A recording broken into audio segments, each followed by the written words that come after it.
with any of the pertinent and specific items that we may move forward as particularly as recommendations. Let me pause here and see if anyone would be willing to assist with that today.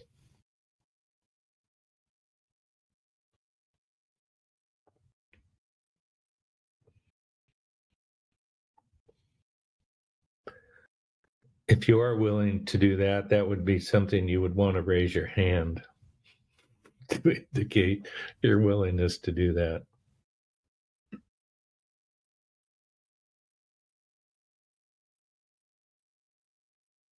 Well, I'm not seeing any volunteers, so I guess Brett, I will do my best to do that and compare notes with you after we get through with the meeting. Okay, thank you. I see Kate raised her hand. I can help take some notes too, Phil. Happy to do that. Thanks very much for volunteering to do that, Kate. I know it's valuable, but it's not something that people necessarily like to do. But I really appreciate you volunteering to do that. Thank you. No problem. Thanks. Okay. With that, then let's go ahead and move forward. I will just say again that we'll keep an eye on the clock here and provide a morning break somewhere around 10:30-ish. We'll see how we're doing, so we don't, if we're in the middle of something, but we'll plan to take a break, a mid-morning break at some point in time. You did also it's also on the website there. I'm not as familiar exactly with what all's on the website as I am with what we have been provided, but there was an email that was sent a couple of days ago that came from Brett that had, I believe, seven different attachments to it. It had of course, the agenda, had the 50 CFR Part 660 subpart that is up to date through October 22nd. It's a description of the West Coast Ground Fish Electronic Monitoring Program. There is the Federal Register, October 3rd, 2022, for the rules and regulations that implement the EM program. That also has the June 2019 final rule in it. Also, there's a NOAA Fisheries presentation on EM that's 2021 on the service plan guidelines that was included. The EM experience provider manual that came from one of the subgroup 2 is there. There's also a GEMPAC subgroup 2 draft report that includes, among other things, piece on pass fail, the 3-week turnaround issue, and the audit piece. There's also some tables that were provided by subgroup 2 that look at the catch, the quota remaining, and focusing on the species that can be discarded under an EM program, along with the attainment value or percentage of those species. And then under 2 other emails that you got here, one that was sent at 11:30 a.m. on 10/22 is from a piece from John McVeigh on pass-fail analysis, and there's an evaluation of 4 different scenarios in that. And then on that same day, but a couple hours later at 1:06, there's also one that came from Barry Tom from PSMFC, subgroup 1's report on the several different approaches to industry billing process, an industry billing process framework for PSMFC. So there are those items that were included in emails, and I believe all of those are also on the website, if I'm not mistaken. And we, of course, will be referring to many of those, if not all of those, as we go through today's discussion. And Phil, So, I put in the chat the link to those documents that are online, so you could click on that in the chat, and you'll see there's 9 attachments in there. okay. That coincides with the number I read off, so that I think I got them all. Okay, let me just ask if there's any general comments from any of the committee members, and then we'll launch into our first item, which is a high-level review of the regulations.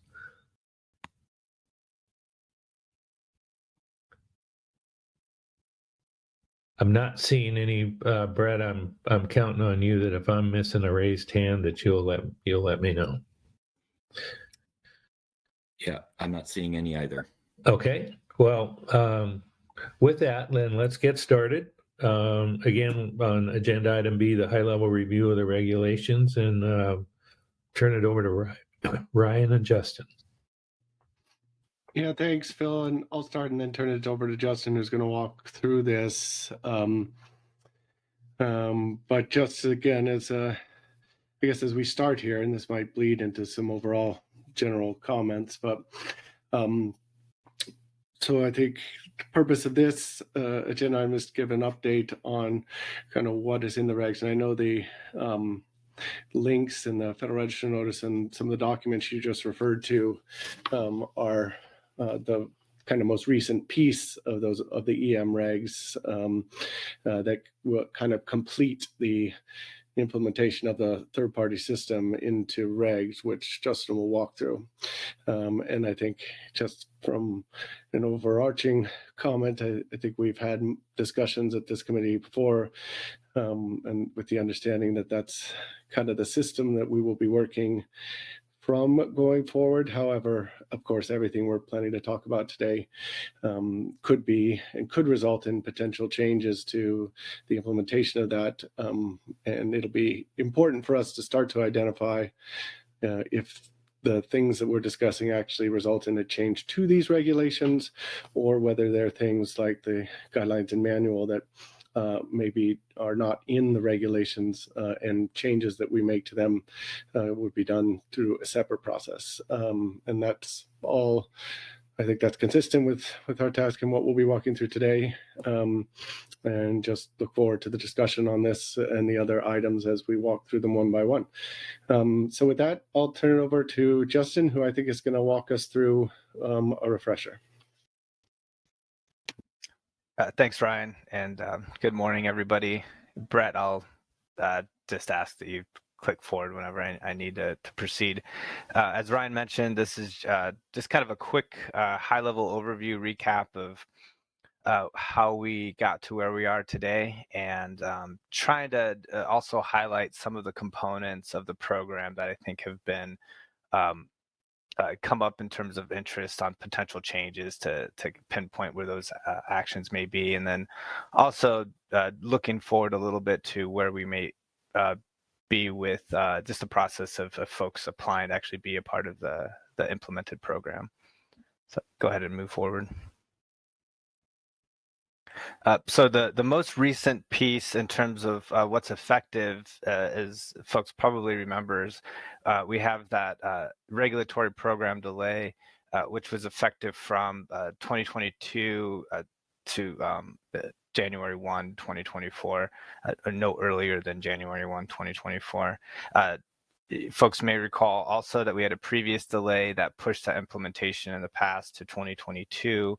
And so we've kind of been kicking the can down the road a little bit here, and part of that was to do what we're doing here today, is to address some of the concerns that we had with the program as is. A side note is that we are operating under the EFP world still, and when we pushed this delay forward, we also went ahead and renewed the EFPs. Typically that's on an annual basis, but we went went ahead and made those effective through the end of 2023. So there won't be a need to issue revised EFPs pending any changes to that program. Those will be effective this year and then on to the next. And next slide. And so really what was delayed there there's a couple of rulemakings. The first one was published, as folks probably remember, in 2019. That was the final rule that established the EM program under regulation, specifically for the Pacific Whiting shore-based and mothership catcher vessel co-ops and fixed gear. That was established the EM as an alternative for our at-sea observers, set standards for the vessel owners and operators, and also for this third-party model, which included a permitting process for an EM service provider that would conduct the hardware and data services. So that includes what we see currently under the EFP, which would be the at-sea vessel operations, your onboard computer systems, and then also getting the data from the vessels and doing the review and ultimately submitting that data to NIMS for catch accounting and discard processing and in accounts. Under this program, the service providers would submit that EM summary data to NIMS. And we also included the application and permit processing for both the providers and the vessels under the regulatory program. Next slide.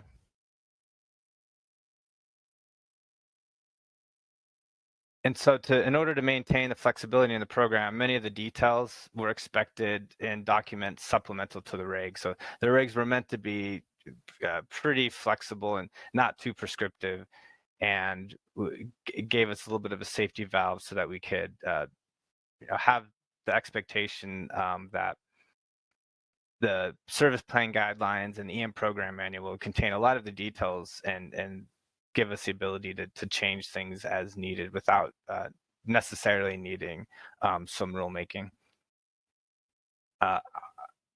During this process, intent was to maintain much of the work that Pacific States had done in terms of details on the logbook model and EM data review. And then we also created a little bit of assistance for potential applicants when creating their EM service plans. It's a bit analogous to our current catch monitoring plans, where our first receivers submit plans that give the layout for the catch monitors and show the process of flow of fish. Think of it like that, but just the flow of data, and explain the experience that a provider has and details on their system and how they expect to maintain both the hardware systems, but also the receipt, storage, and processing of EM data. And next slide.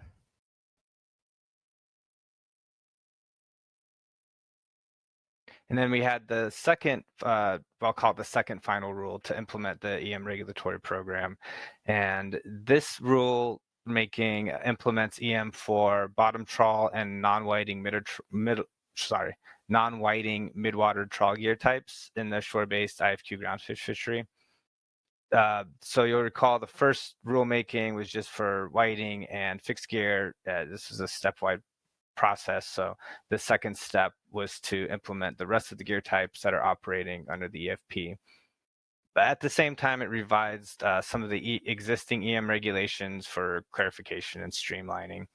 So some of the major components that this rulemaking established in addition to the gear types was explanation on optimize or maximize retention rules, which gives a flexibility for bottom trawlers and midwater non-whiting to retain or discard certain levels of catch depending on their operations, which would be the most feasible to them.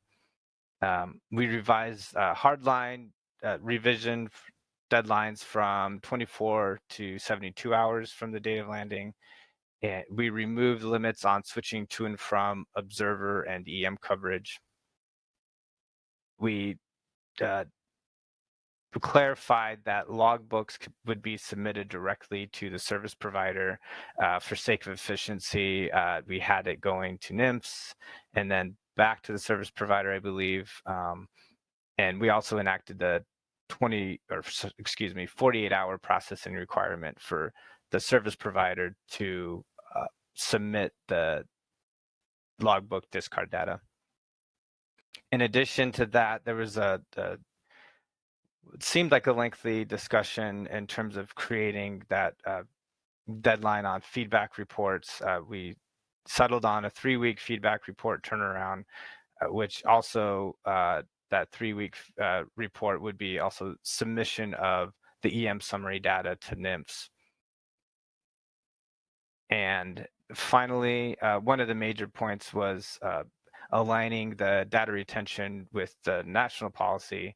So we moved that, I believe was originally a 3-year retention requirement. That's 12 months for the complete fishing year after data are closed. So for example, for 2021,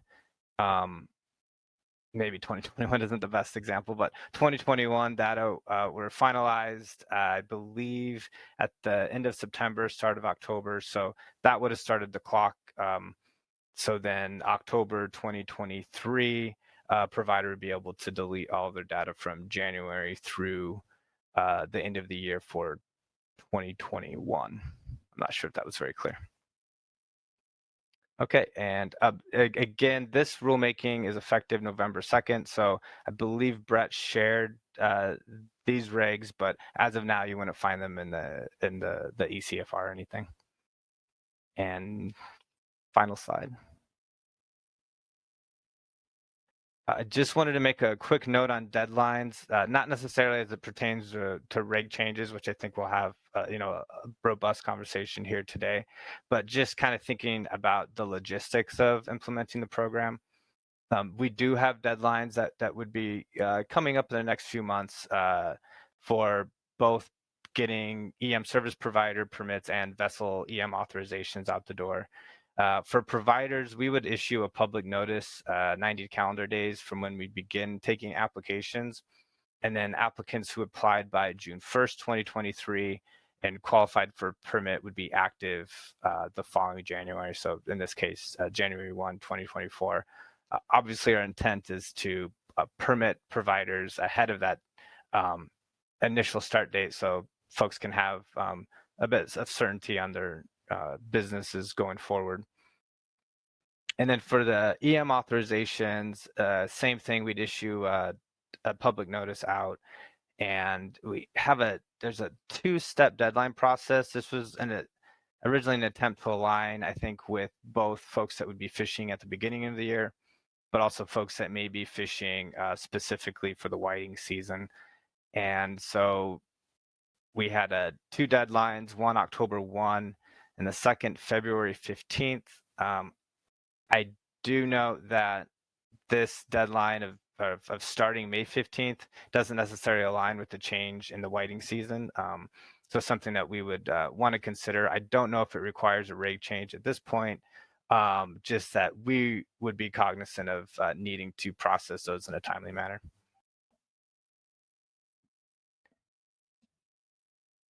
Oh, and Keely, thanks, Keely. That is being changed as part of the new deadline. So February 1st would be the update for that piece. Thank you. And that's the end. So happy to take any questions.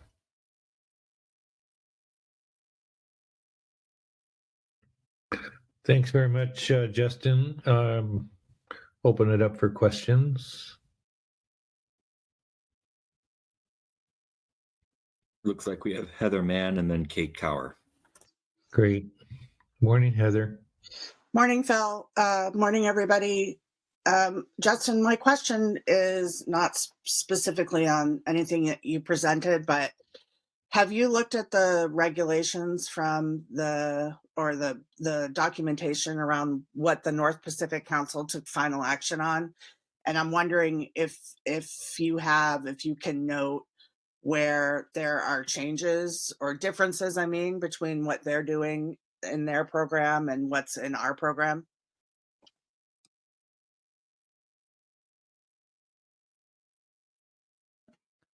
Hi, Heather. Thanks. Sorry, through the chair.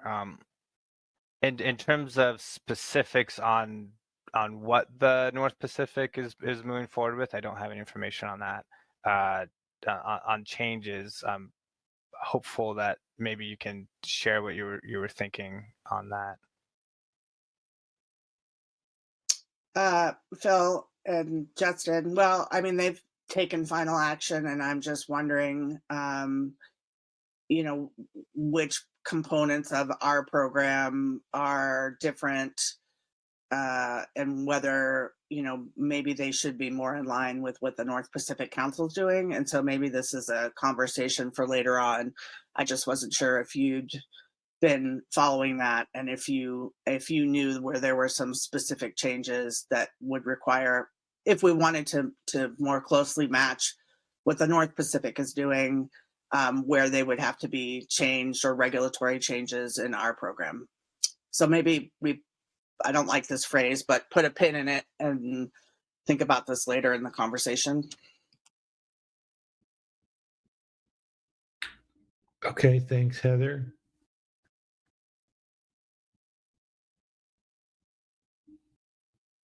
Brett, on my screen, I have the people with their hands raised aren't coming to the top, so I can't see them on my computer here. So, I will make you a moderator, so then you should be able to. Apologize for that.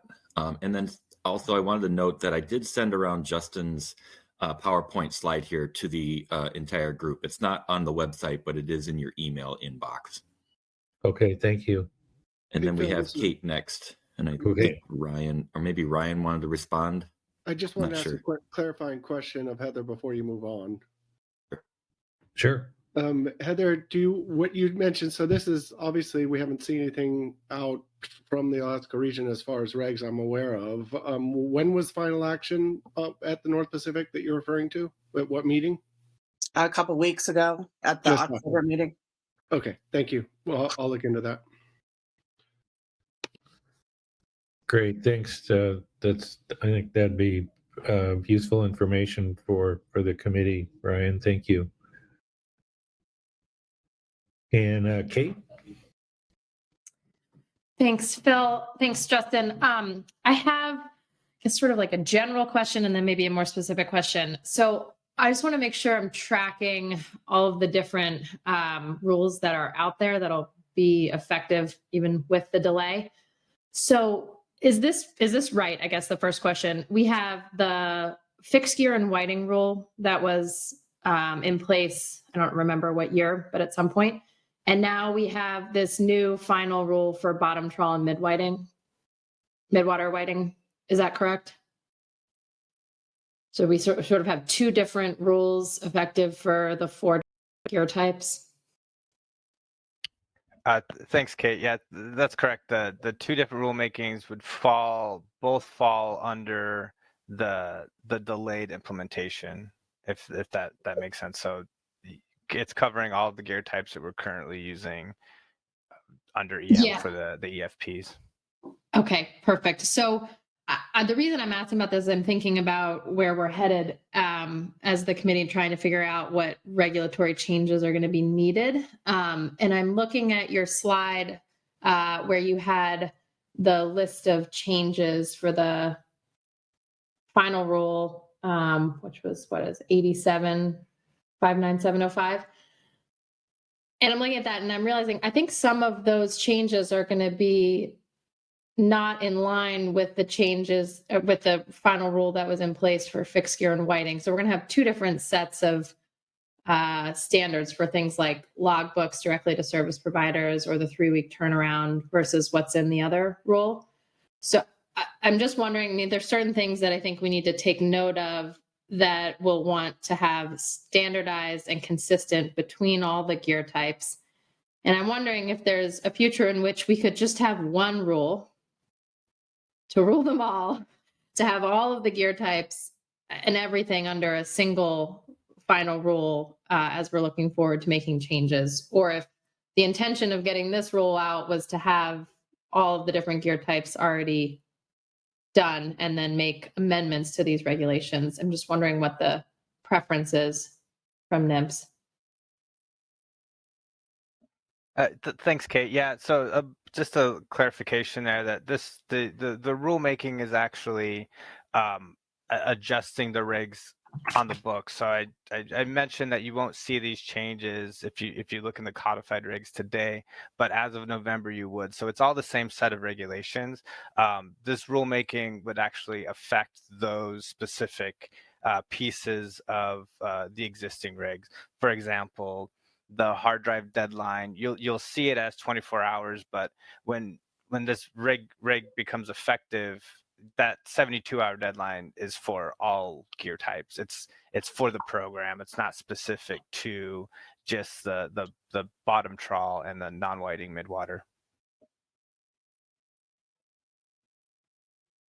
Great. Okay. Thank you. That makes sense. So these changes are for all gear types, even though it's in what we used to call the bottom trawl rule. Correct. There was a bit of and I'm not following exactly what we called it, but there was an intent for this action, and then as a potentially separate track of what was called like the cleanup rule. Those changes were incorporated as part of this this rulemaking. Great. Okay. And then the expectation would be that going forward, if we have changes to make, it'll be similar to this, where we make one set of changes and it applies to all of the gear types that are currently in the program. I sure hope so. I don't know why we do separate tracks for things. Great. Thank you. Thanks, Kate. Thanks for those responses, Justin. I had a question on the next to the last bullet, using that as an example, the 3-week feedback report turnaround. Am I correct in assuming that 3-week is specified in the new, would be specified in the new regulation? Thanks, Phil. Yes, you're correct. I think there might have been a little misunderstanding about this when we had this conversation originally in this group, that the 3-week was specific to the program manual, but that was actually part of the reg implementation that was in the second rulemaking package. So that would require a reg change if we did decide to move that. Okay, thank you. Other questions of Justin?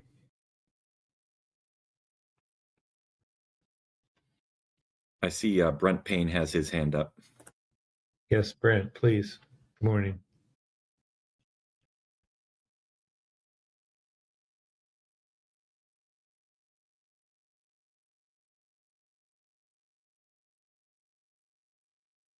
If you are speaking, we are not hearing you.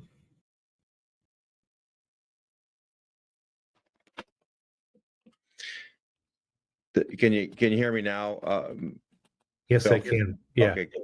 Yep. Sorry, I had a remote monitor on. Just I thought, about Heather's question about the North Pacific Council's final action on the electronic monitoring program for the Western and Central Gulf and Bering Sea pollock fisheries. Ruth Christensen was one of the primary investigators on that. She's on this call here today. She could give this committee a real quick update on that program if you wanted to have that done today, Phil. Yeah, I think that'd be valuable, and rather than breaking it up and bringing it in at another time, Ruth, appreciate you being on the call. And is that something you could provide us now? Yeah. Good morning, everybody. Do you want some more time? I can come back to you. Well, as Heather was asking the question, since I'm not as familiar with the West Coast, I was just trying to think of some of the key differences right off the top of my head. If you wanted to give me a little bit of time, I could definitely come back and point out the differences that I see right away. I would need just, 15 or 20 minutes, maybe after the morning break or something, I'd be ready to do that. Yeah, that'd be great, Ruth. I'll make a note here and we'll have you back after the morning break. Appreciate you looking into that for us. Yep, not a problem. And Okay. Ruth, just as an aside, I do have the documents and the information from that meeting at hand, so I can project them on the screen if you want to look at the motion or the EA that was provided. And I can put a link to those documents as well to the North Pacific in the chat, and that information that was listed Okay, in the yeah, briefing book. great. Thank you. Okay. Thanks, Ruth, and we'll be coming back to you here in a little while. Other questions for Justin or Ryan? Sure, we'll be coming back on some of these topics. Okay. Thanks again for that, Justin. Appreciate the overview and the reminders. So let's move to our next agenda item, the report out on the proposed modifications to National Marine Fisheries Service EM Provider Instruction Manual.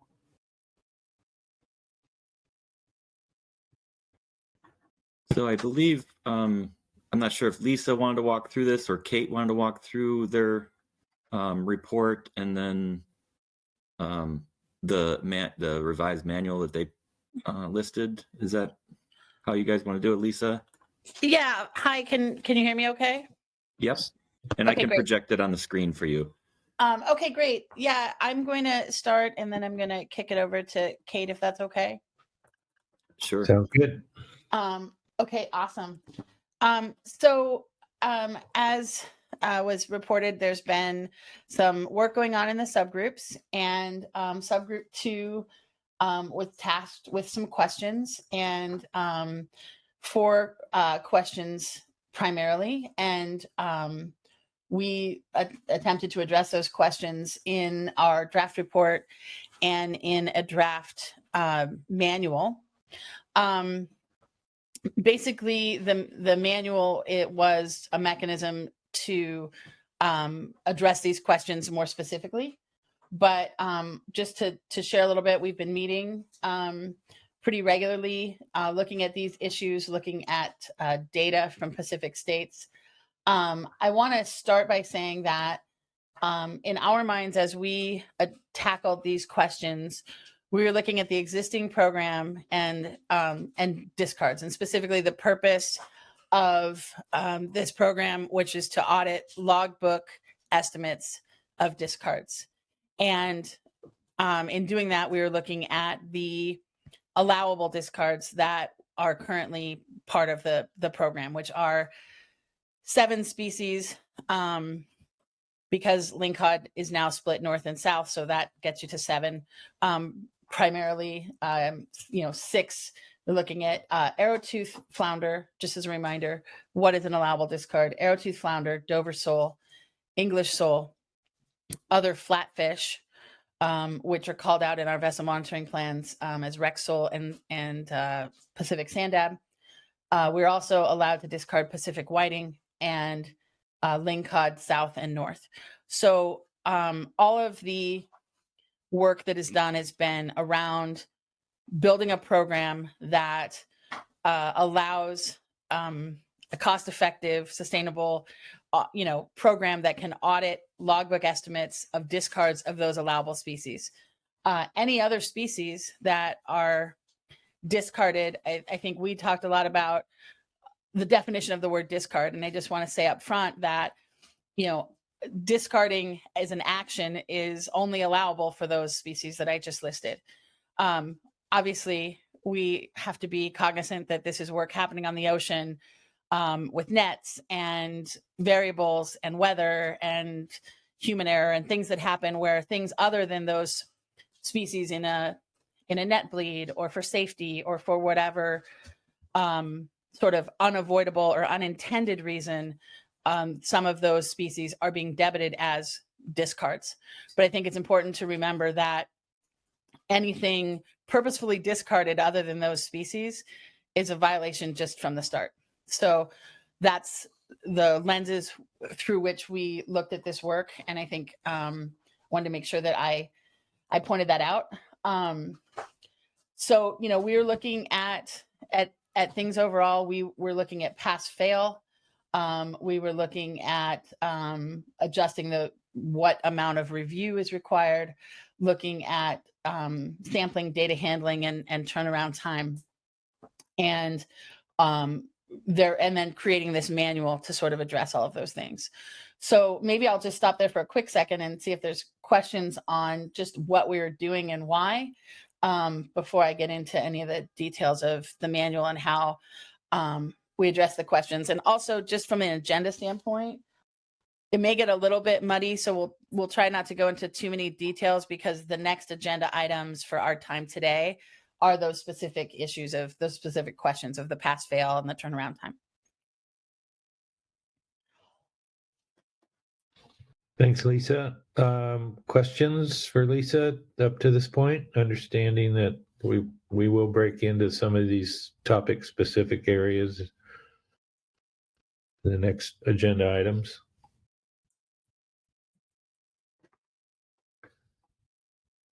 Think you're good to continue, Lisa? Okay, great. Well, I think that, you know, next is really to talk about the manual and what it is and what the intention was of that document.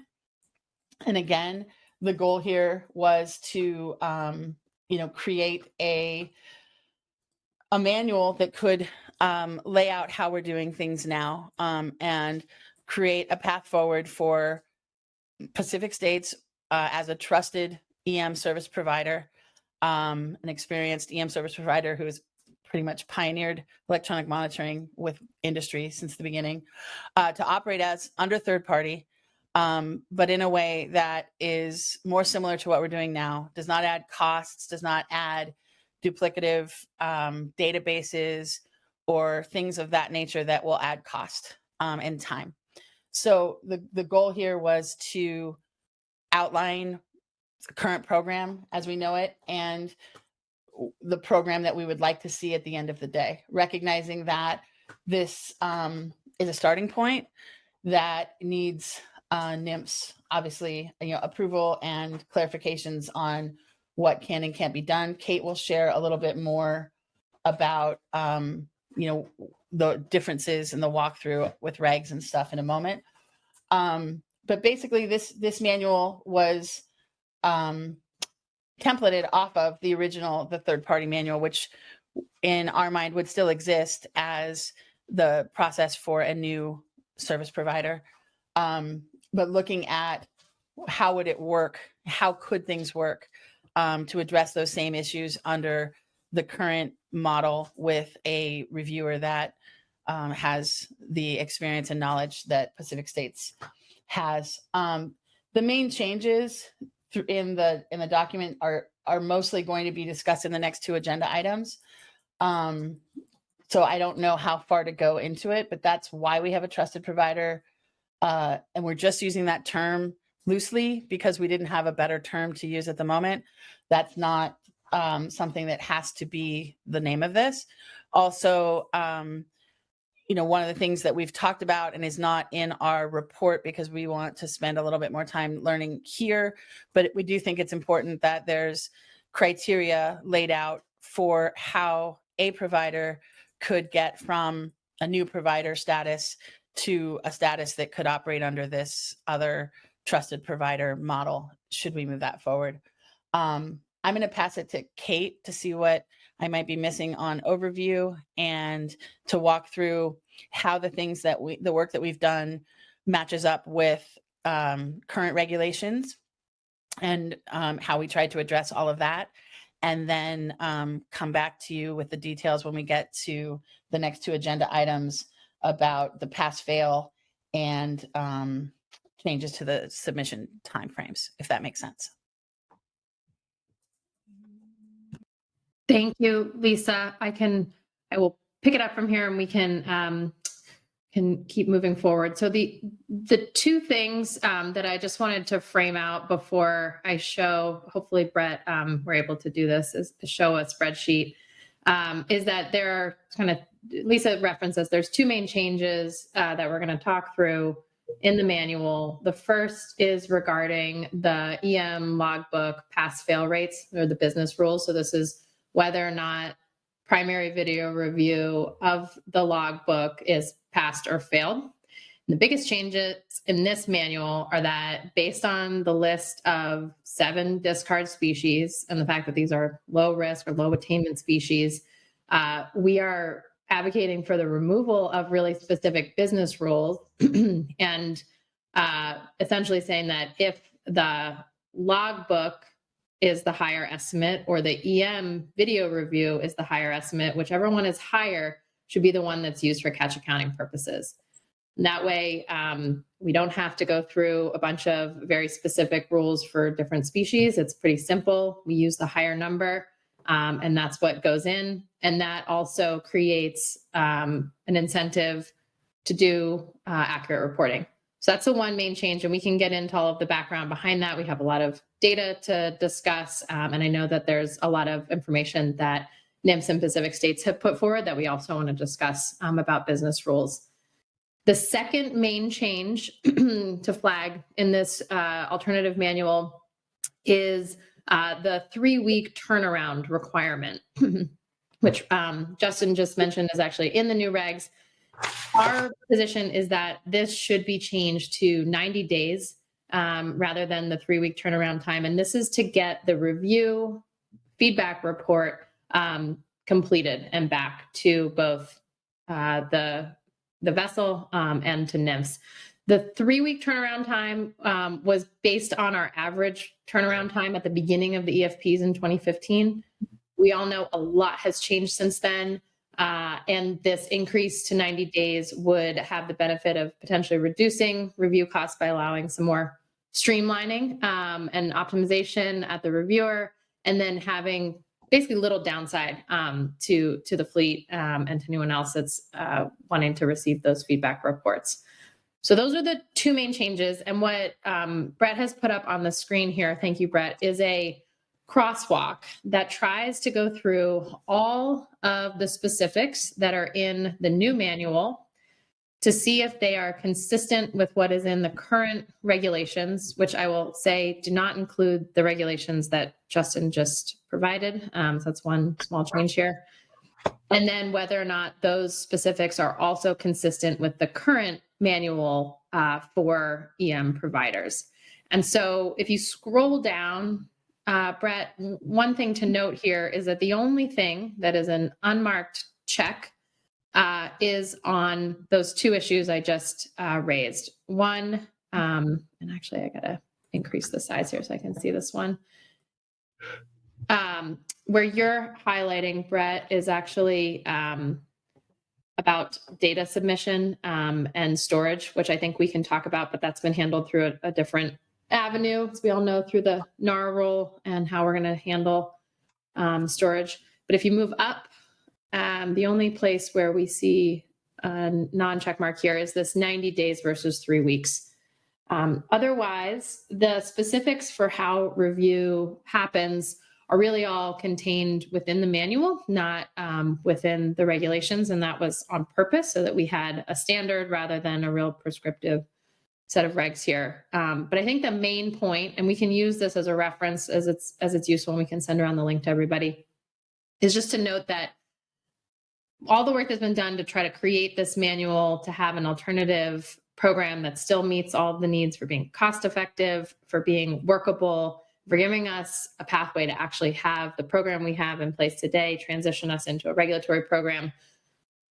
all of that work, even though it seems like there may be some really distinct differences, we are very much consistent with where we were in terms of the regs and the previous manual. And it's really about trying to make some of those streamlined changes that we want to do here.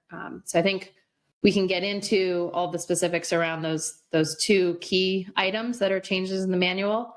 But I think one thing to note here is just that we shouldn't be too far off from where we've been, but these are going to be really critical changes in terms of cost and operations. So I will stop there, and we can open it up for questions or any other discussion. Before we get to questions, Kate, I downloaded the Excel file. Would it be okay to distribute that to the GEMPAC TAC right now via email? Yes, I think that should be just fine. Okay, thanks. So let me just step in here for a moment. As has been noted, our agenda items C, D, and E are kind of inextricably linked together. And so we have these two topics, potential changes that have been introduced for discussion here. One is the deadline for submission of the primary video data review that's currently 3 weeks. And the proposal is to stretch that out to 90 days. And then we have the piece on the proposed changes on the pass-fail business rules and how that works, and supported by the argument being supported by data that was included in the information that we have with us. And then the next one, F, is the discussion of how we might go about creating an experienced DM provider category, and under that model, either greatly reduce or eliminate the NIMS audit piece. So let's leave that one as number 3 that we get to, but I'll leave it up to you, Lisa and Kate, if you want to go ahead and we can walk through in the detail that's needed, the 3-week piece, and the pass-fail rules in whatever order you want is fine with me. So Okay. Thank you.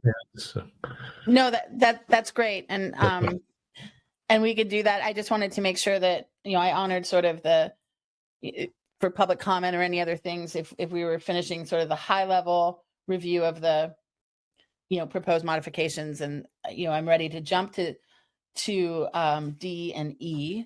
But I want to make sure that, I'm doing that in the right time frame. Yeah, So and thank you for pointing that out. I think that's a good idea to just pause here before we go into these two specific topics and open it up. If there are any public comments at this point of our meeting and our discussion and the topics that we've covered up to this point, we'll pause here and give an opportunity for that to occur. So if you could use that raise hand feature, which I think is accessible under the reactions tab, be happy to acknowledge your desire to provide the committee any. Justin, go ahead. Hi, just clarification. Are you recommending that we combine basically C, D, and E, and kind of discuss those piecemeal as we go through, or are we still looking at Kate and Lisa's report as separate from the kind of pieces that they dive into? Well, what I was proposing here is just to get without getting into the specifics of either D, E, or F at this point relative to public comment, any comments that members of the public would like to make up to this point in time relative to our discussion, understanding that we'll take each one of those separately, D, E, and F. We'll keep those separate, and we'll offer public comment opportunity on each one of those items. Did I answer your question? Yes, that's clear. Thanks, Phil. Okay.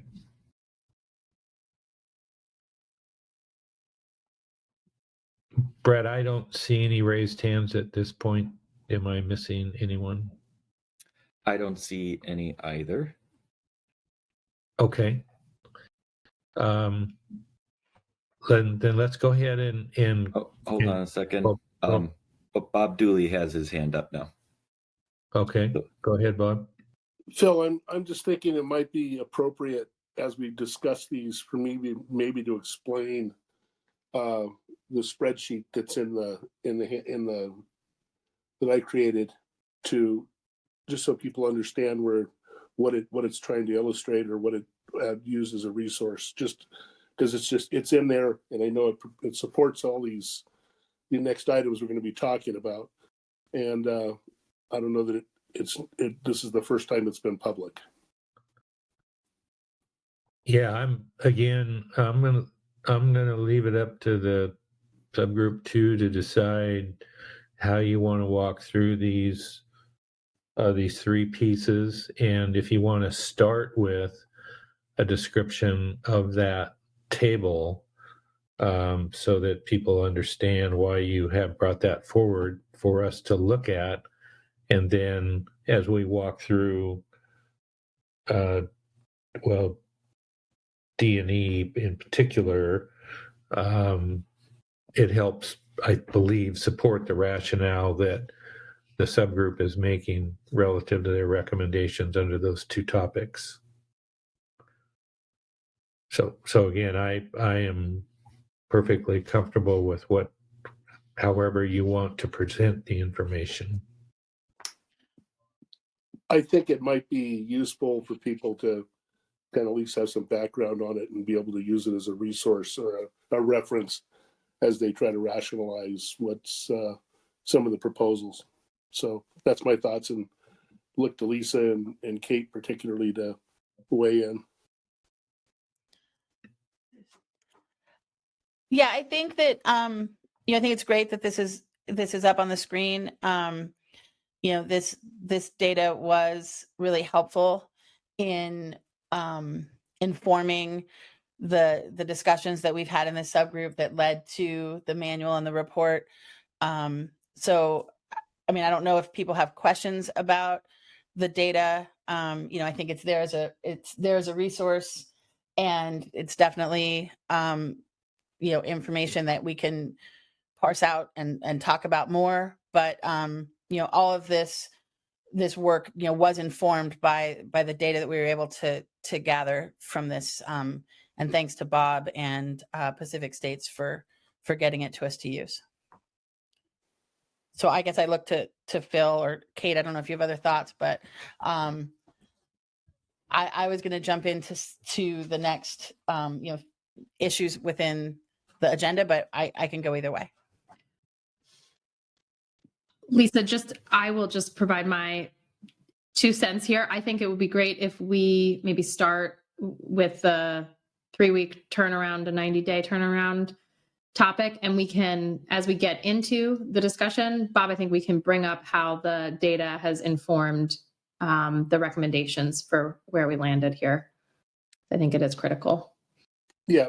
Okay, Kate, I agree with that. I think that that's probably a good idea. I just wanted to make sure people understood that this was not data that I just made up, and that it was actually, I worked with Pacific States and took it off the NOAA website. So it's all data that's supported.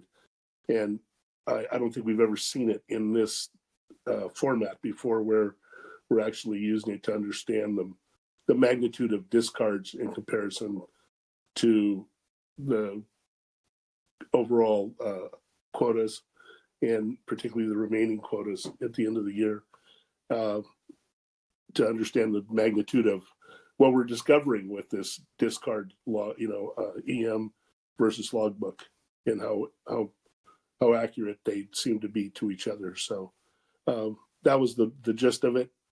And it only it's only talks about 2020 because that's the only data that I was provided. You can look at the other years to see what the attainments were, and goes up and down, but it's kind of in the middle there, I believe. But more importantly, if there's any questions as it goes on, what any particular column might represent, I'm certainly there I'll answer those questions. So, yep. So I agree. We should go on. Thanks. Okay, so in keeping with Kate's recommendation, I'll leave it to you, Kate, and Lisa to go ahead and launch into agenda item D there in the. Oh, okay. Okay. Thank you, Phil. I think the best place to start, and Brett, maybe you can pull up the manual for a second to the basic EM trip timeline, which is on page 2 of the draft manual. These bullet points were pulled from basically what we are doing now. They're the same things moving around, but a little bit different than the other manual that was out there. So I just wanted to go over this and make sure that we're all looking at this as what the process would be and how we got to the rationale that we got to. So basically, before entering the fishery, a vessel operator has to, have the right declaration. That's not about the timeline. Get their observer coverage for scientific, data collection if they're selected for that.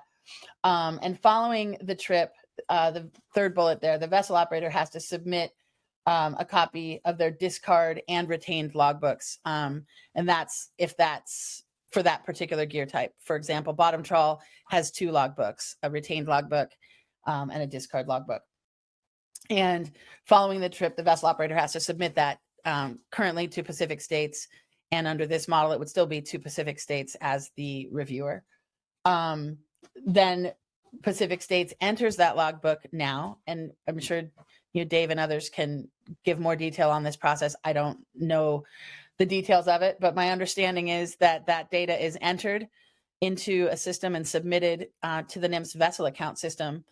I believe it's within 7 days of the receipt of that logbook data from the vessel, and that logbook data is used to debit the at-sea discards from the vessel account. I think that's important when we start talking about the rationale for the timeline. Following that, the reviewer, Pacific States, conducts the review of the data, stores the EM data, and again, listed here within 90 days, then submits any revisions, adjustments to what was debited. So those adjustments, in practicality, what that means is the vessel estimated they discarded 1,000 pounds of arrowtooth flounder. 1,000 pounds of arrowtooth flounder is debited from their vessel account relatively quickly. Then throughout the review process, if that is determined by the EM reviewer to be 2,000 pounds, then there's an adjustment made and another 1,000 pounds is debited. Again, going back to what I said earlier, all of this work is surrounding these 7 species. So looking at arrowtooth flounder as the example, and using 2020, in the data that we were just talking about, that extra 1,000 pounds when, there were 20 million pounds left in the water, and it's got an attainment rate of 6%. That extra 1,000 pounds isn't going to be a problem for the vessel to have it debited later if their logbooks were off. I think it's also important to note that looking at the 2020 data, the percentage difference between logbook estimates and EM estimates was pretty small. And often the logbook estimate was higher. So I don't believe, and Pacific States I'm sure could share more and provide more years worth of data, but it doesn't appear that over the years, the difference between, or that there's been a big, a problem, let's say so far, with inaccurate logbook recordings. So looking at that and looking at even if there was an inaccurate logbook reporting on arrowtooth flounder, Dover sole, English sole, other flatfish, whiting or lingcod.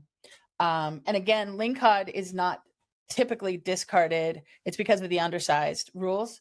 Lingcod is, at least for us, I know here in California, that's a target species. So we're not discarding lingcod. And I think the numbers of the pounds of discard would reflect that. Looking at lingcod north, total discard in 2020 for 153 trips was 168 pounds of fish.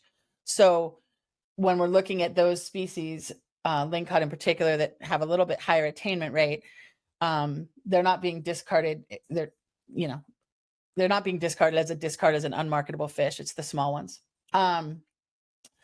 So with that said, we looked at this 3 weeks and questioned how, what was the purpose of that.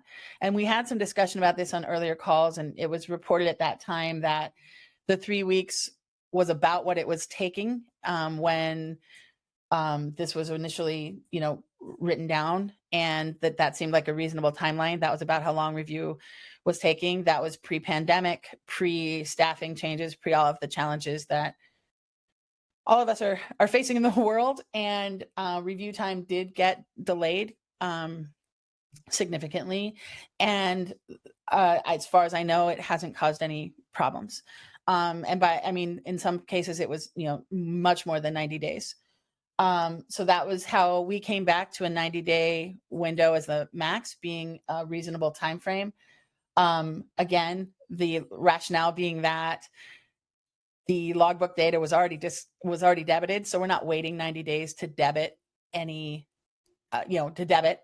And again, on these 7 species, if we are, nobody's leasing these species out. That was another reason and rationale originally was, well, what if by the time it's debited, the discards are debited, the fisherman doesn't have any more of their quota? Well, I don't think anyone's ever run out of arrowtooth, flounder, or Dover quota with the attainment rates at less than 10% for all of the species that are allowed to be discarded. Using those numbers felt comfortable to give 90 days. So that's the rationale for the recommendation of changing the 3 weeks to 90 days. I didn't know until earlier, Justin's presentation that that's clearly going to be a reg change now based on the new rule going forward. But I think it's important. I think we have heard from Pacific States as an experienced reviewer that reducing, making it fast is going to, you can get it fast, but it's going to cost more money. And I don't think that's the direction that we want to be going, particularly for these 7 species. So that was the rationale, and I'm open, leave it to Kate for anything I missed, and then questions on this this item. Great, thank you. Kate? Lisa, nothing to add. Thank you. Maybe I'll ask Bob also, anything to add? No, Phil, just other than, going back to the overall reason we're doing this is to try to, reduce cost. And we've been told that fast is expensive, and this is an effort to do that. And we have mechanisms to actually even postseason debit accounts. Not that we want to do that, but if you look at the spreadsheet, those amounts are very, very small. So the difference between the logbook, which is deducted immediately, and that of the EM correction, if there is one, deducted later, that difference is very small. So that's all I'll add. Okay, thanks, Bob. Discussion amongst the committee members on this item and the proposal brought forward by subgroup 2.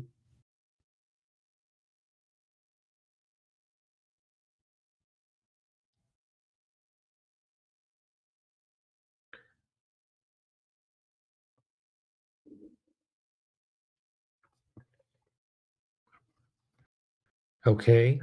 Justin has his hand up. Okay, Justin, go ahead. Sorry, thanks, Phil. Thanks, Kate and Lisa, for putting this together. I think it's helpful to kind of see what you were all envisioning with the trusted provider scenario.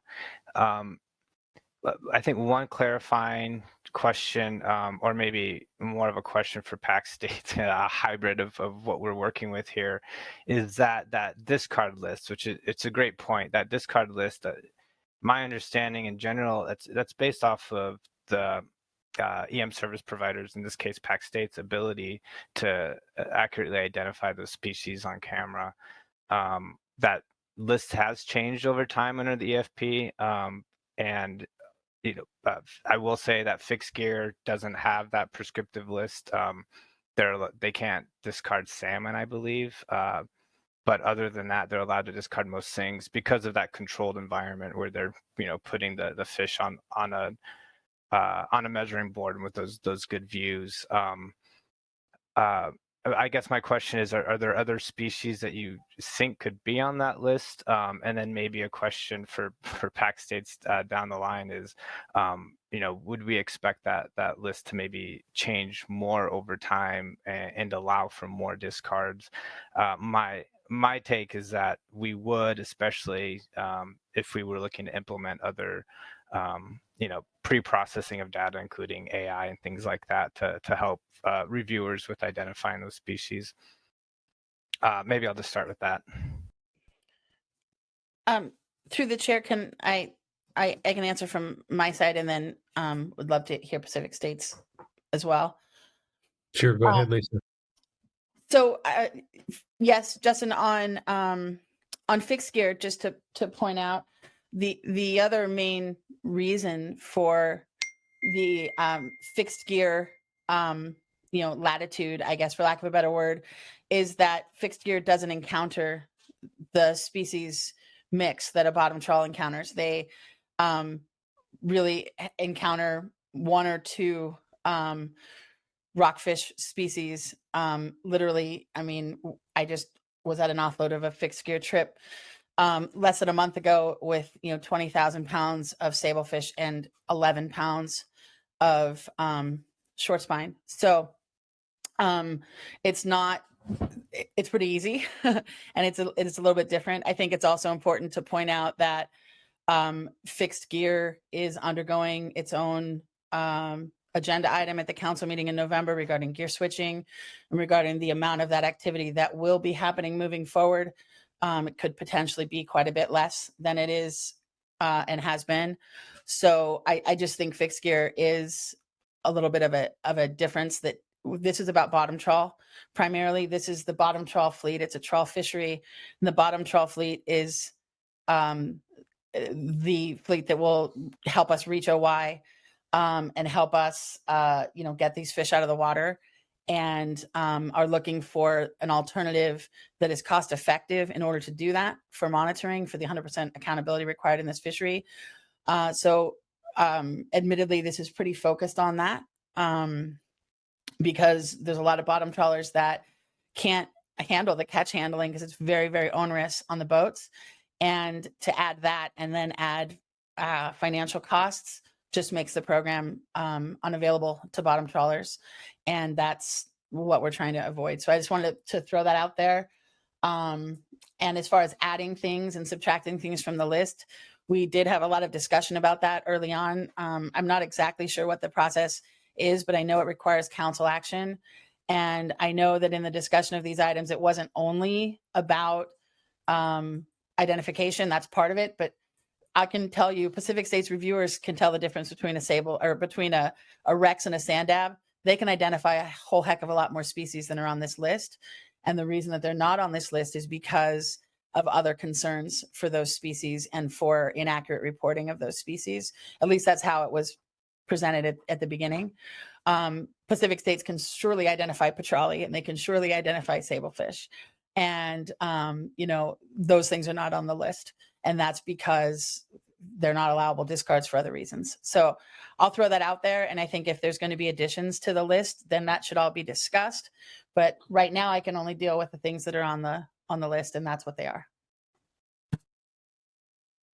Okay, Okay, thanks. thanks. Lisa. Oh, sorry.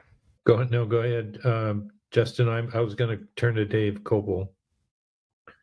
Oh, great. Thanks.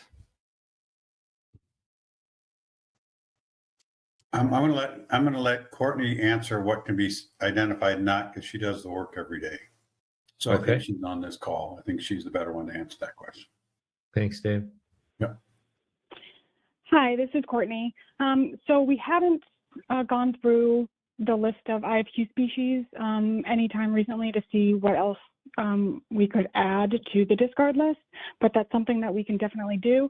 I think that it would be really helpful if we were given a list from some of the bottom trawl vessels of what they would be interested in seeing added to the discard list so that we could address those first. But I think that there, as Lisa said, there's definitely additional IFQ species that we can identify and that can be added to the list if someone wanted that. Okay, thank you, Courtney. And sorry, Phil, if I could just have one final No, point. please. Again, this is back to Lisa and Kate regarding the proposed changes under this manual. I just want to make sure that we have it captured correctly here. That are you proposing things like the 90-day change and not submitting data to NIMS for processing? Are these changes that you would see specifically to a trusted provider, or are these things that you're thinking like holistically as a program moving forward, regardless of, and we can get into the details on what a trusted provider would be. But I'm thinking about some of these changes and how they may affect not just a trusted provider, but other providers before they may reach that status. Thanks. Justin, to answer your question through the chair, we were looking at this through the lens of Pacific States trusted provider current processes as we're going through. However, I mean, I think that that's open for discussion, and that'd be questions for as we move forward. If some of these changes would translate, that's great. That was not the work that we were doing was specifically to the trusted provider model, and that's why it's listed in the trusted provider manual.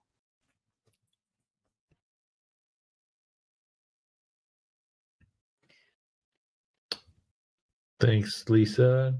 Phil, if I Yeah. might just add one quick point to Justin's question. Yeah. Justin, I think Lisa hit it right on the head. This is focused just on the trusted provider model, using what we understand today, try to move forward on a path. The other thing I wanted to note just about the discard species list as well is that our focus and our goal was really to find a way to put this program into effect in a way that's going to work, that we have a lot of evidence for it working in a cost-effective way in the short term. And so we're working with what we have, which is the current list of discard species. I think there's, of course, always more conversation on the table to add to that list. But our initial purpose was really focused on this sort of short-term period and making sure we can have a workable program go into effect. And so from, changes to this model being more widespread across other providers or adding species to the list, I think there are mechanisms to have those conversations, but our purpose was really focused on just this alternative model. I just wanted to underscore that. Okay, thanks, Kate.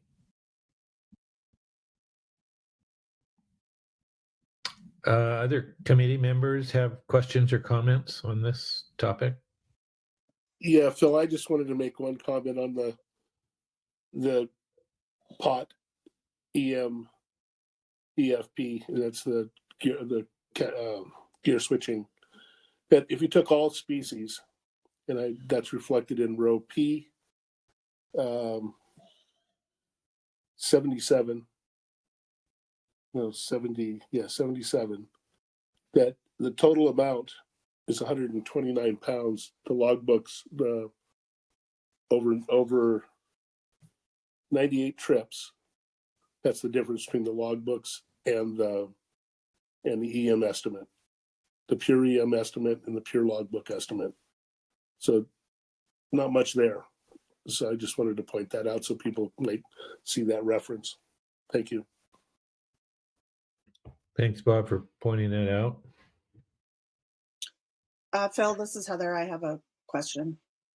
Please go ahead, Heather. I just trying to understand now how this moves forward. Like as a panel member, you know, I want to support these recommendations. Is this something, just trying to understand logistically, that the panel would then recommend and then the council would consider it and either recommend it or not, and then NIMS would have to approve it? Or what's the process for these kinds of improvements to the program? Well, I probably need some help, but I think there are two different categories in my mind. One category of things that would require a change in the regulation. And in that case, I think that needs to be identified at the November meeting. And I don't believe that at this juncture we were talking about developing a range of alternatives at this meeting for a potential change in regulation, but we needed to identify topic areas that would then be advanced at the March meeting, if I'm understanding it correctly. If it were a change to the manual and didn't require regulatory change, then I think that is something that we would need to, and for both of these, obviously, I mean, National Marine Fisheries Service is a member of the committee, and we want to make sure that we're forwarding and advancing recommendations that have a reasonable chance of success. So what they have to say about and their thoughts about moving these forward is also going to be an important piece of the conversation. But on the regulatory pieces, I think we're going to want to identify any of these that would require a change in the regulation in order to implement. Have those ready as part of our report that would go to the council in November. And then is my understanding of the process needed to change one or more elements in the manual is something that can be done through a proposed recommendation to the council that we also have a suite of, or I don't know whether it's one or two or three or whatever it is, changes to the manual that we're recommending. And the manual, I think, is owned by National Marine Fisheries Service. So a little bit different process to get there, but both of which are going to require discussion and collaboration with National Marine Fisheries Service. Phil, may I jump in just for a second on the process question? And sure. The council action for November is to possibly, I guess, adopt a range of alternatives, discuss process and schedule for future action. So it would be nice to signal what regulatory actions you might want to take, and put that on paper in our GEMPAC report as a recommendation, as a possible range of alternatives if we have something digestible and ready to go after this meeting, and then see where it goes with the council. I agree, there's two potential changes. One is regulatory changes, and then others maybe these manual changes, both which I think, of course, the council would weigh in on, and the ideas and thoughts, but just trying to make it clear that one might not need a reg change versus the other. So what I see as a reg change at this point, as I start to digest this and have this discussion regarding sort of the 3-week turnaround time, one of those is, status quo. Alternative one would be no change to the regs as they are for everyone who participates in the program. If you're moving forward with a trusted provider type situation, then does that 3-week turnaround time apply to those that are outside of the trusted provider? We asked that, Justin asked that question. I had similar questions. So starting to dial in, do the changes we're proposing in the regs only apply to a trusted provider type situation? And that goes along with those manual discussions and whether we want to change manuals and start to separate and have 2 different manuals for 2 different groups of EM providers. So that's what I would start to digest over the week and try to put on paper so people can understand, this is the decision point. So I want to kind of lay that out as I start to listen to the discussion, take notes, and think about what alternatives would be put on paper as a range of alternatives for the council to consider. I hope I made that clear enough, but, and then the council can also weigh in on, okay, we're some trusted provider ideas here. Does the council like that approach and move that forward as just discussions and recommendations to National Marine Fisheries Service, not necessarily to do a reg amendment or change, but to work on that on the side in the background with the GEMPAC TAC.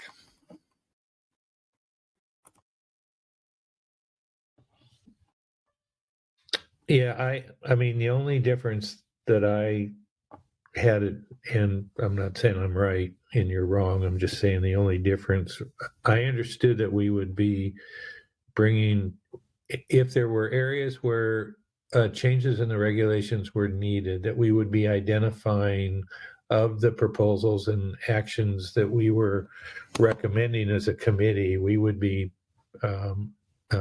both in terms of changes to the manual, as an example, or regulatory changes, that we would make those clear in our report that went to the council. What the council then did with them in terms of those that required a regulatory change, I guess that's where I thought a different decision had been made in terms of what the council action in November would be. But we can get all that sorted out. Yeah, that sounds good. Well, that's why the follow-up discussion on Friday would be helpful for people to digest what was discussed today, and we could circle back and kind of put things on paper, draft this week.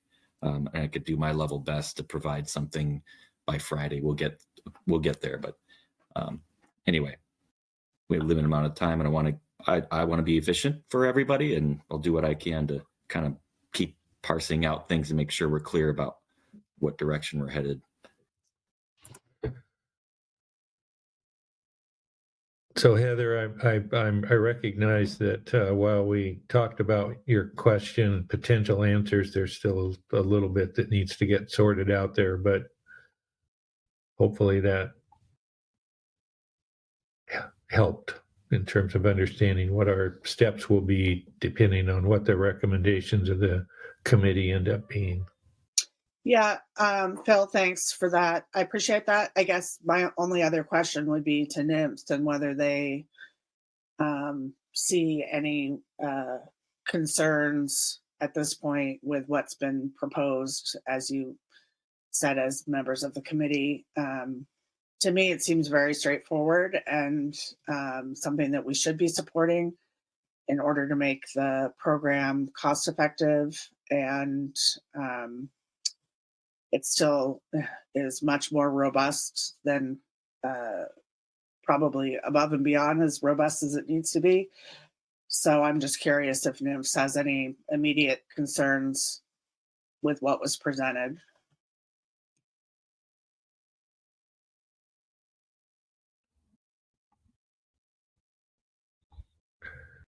What I had planned, and respect that, and also I will be interested to hear what they have to say at when they're ready to say it, is I was going to ask if there's any more comments from the committee. I was going to ask if there's any public comment on this piece. See if maybe Ryan has a thought to share or needs to have some further deliberations internally before expressing a perspective, and then we would take our break and then come back and go to item E. So if that's acceptable, let me first ask if there are any other committee members that have any thoughts to share on this topic, this part of the subgroup 2's report.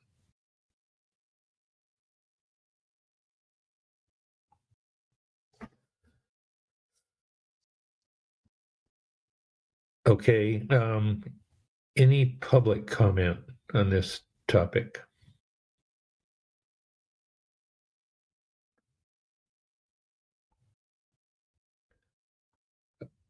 Okay. Ryan, can I just ask you to give us any thoughts that you have at this point? Yeah, I mean, I'll give you a few things, and then, I mean, I've also got some other thoughts that may be more relevant when we get to the business rules specifically. So maybe I'll save those since I think that's what's coming up next. I mean, the concept here that's being put forward, I mean, I understand the intent behind it, right? I understand that when we developed the manual originally, we were anticipating Pacific States was not going to be part of the equation, and we were going to have new providers, right? So I understand the concept. I do have some issues with the term trusted provider, but again, that's more semantics, and I think we have focused more on really what the intent is here, and I think that's fine. I mean, I think experience gets a little closer. I think it does have to be performance based as opposed to just someone we work with. And I think if you're going to have this as and I should caveat all this with, I'm just taking this in right now. You know, I think we'll be able to potentially give more direct feedback later this week, and then especially if we start getting into analyses to support this. But I do think in the end, you know, you need to have some criteria that probably would underscore what this experienced, trusted, high-performing provider would be that would then go along with this. And I think we need to just continue to have some discussions here about, and this I think will bleed over into the next ones. I mean, about the, you know, what is kind of within still the scope of the program. I mean, this was designed also for individual accountability and accurate catch accounting.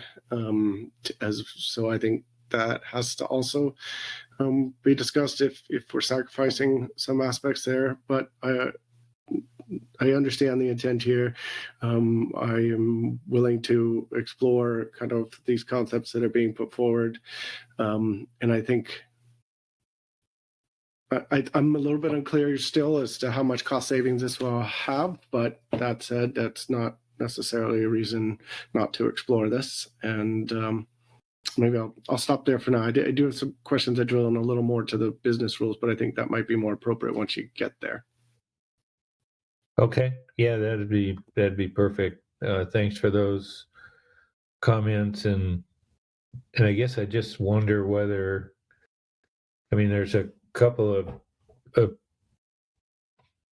pieces here that at least I'm thinking about. Is one is I've been using the term experience, but as opposed to trusted, but and maybe there's a better term to describe it. But I mean, there's that piece, but there's also just the fundamental, in my mind, the rationale behind 3 weeks versus 90 days that's been put forward in the data that's been put on the table that supports that making that change. So, you know, whether it was under an experienced provider model or whether it wasn't, I'm not sure that the rationale and the underlying justification changes, but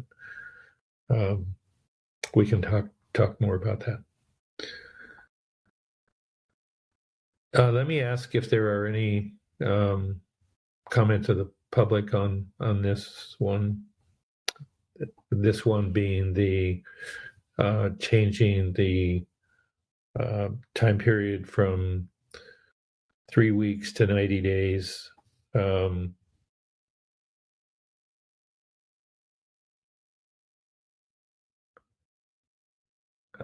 I've not seen any raised hands. Am I missing anyone, Brett?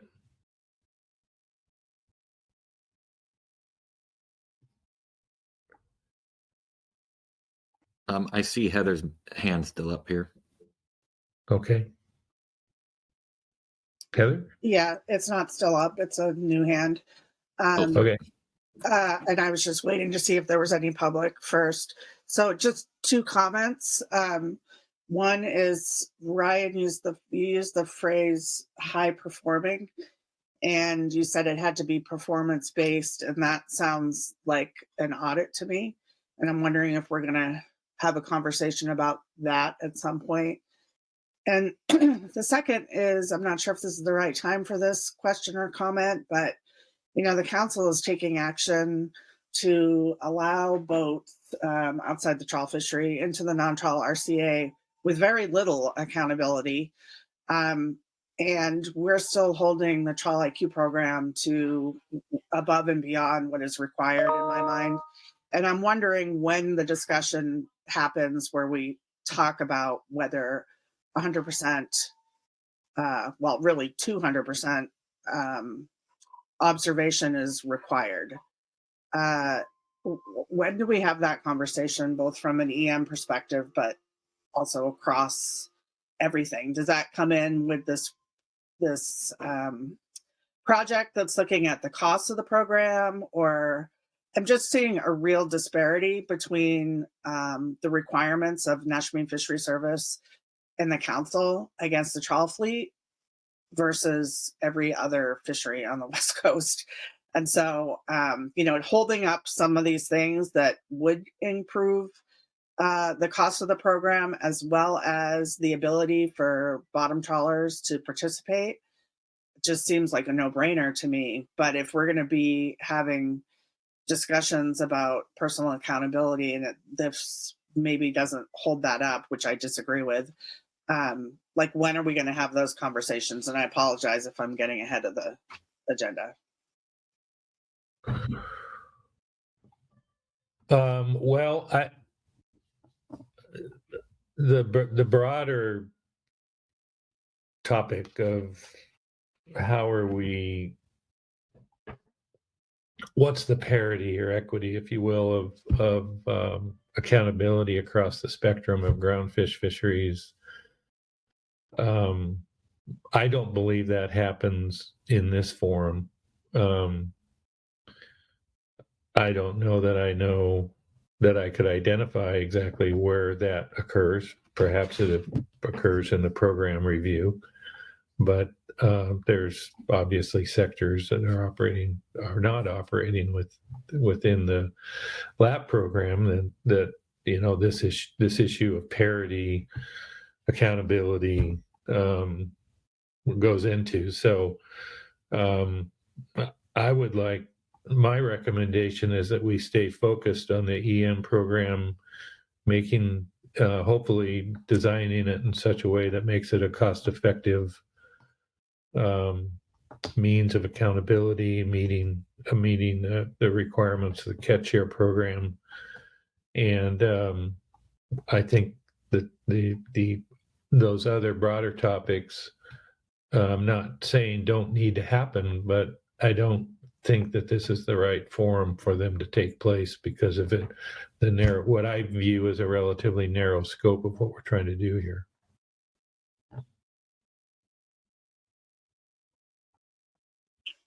And thanks, Phil. I appreciate that, and I'll heed your guidance as the chair. I just think it's important to be thinking about. I mean, I'm using that lens when I think about potential obstacles or challenges to making small changes to the program that can improve it. And so I just wanted to air that, and I think other people feel the same way that I do. So thanks for your guidance. Yeah, I mean, I'm respectful of that, and I'm respectful that I know there are others that are thinking about that piece as well. And I don't mean to say that I don't respect that or think that the conversation shouldn't take place. So, okay, I have about 10 to 11 here. See what mine, yeah. Why don't we take a 10-minute break here? We'll come back, pick up with item E on our agenda, and but give ourselves a chance for a quick break here. So I'll see you all back here at 11 o'clock. Well, I don't know if I'll see you, but I'll hear you. Thank you, Phil.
Well, in another 60 seconds, we'll come back into session.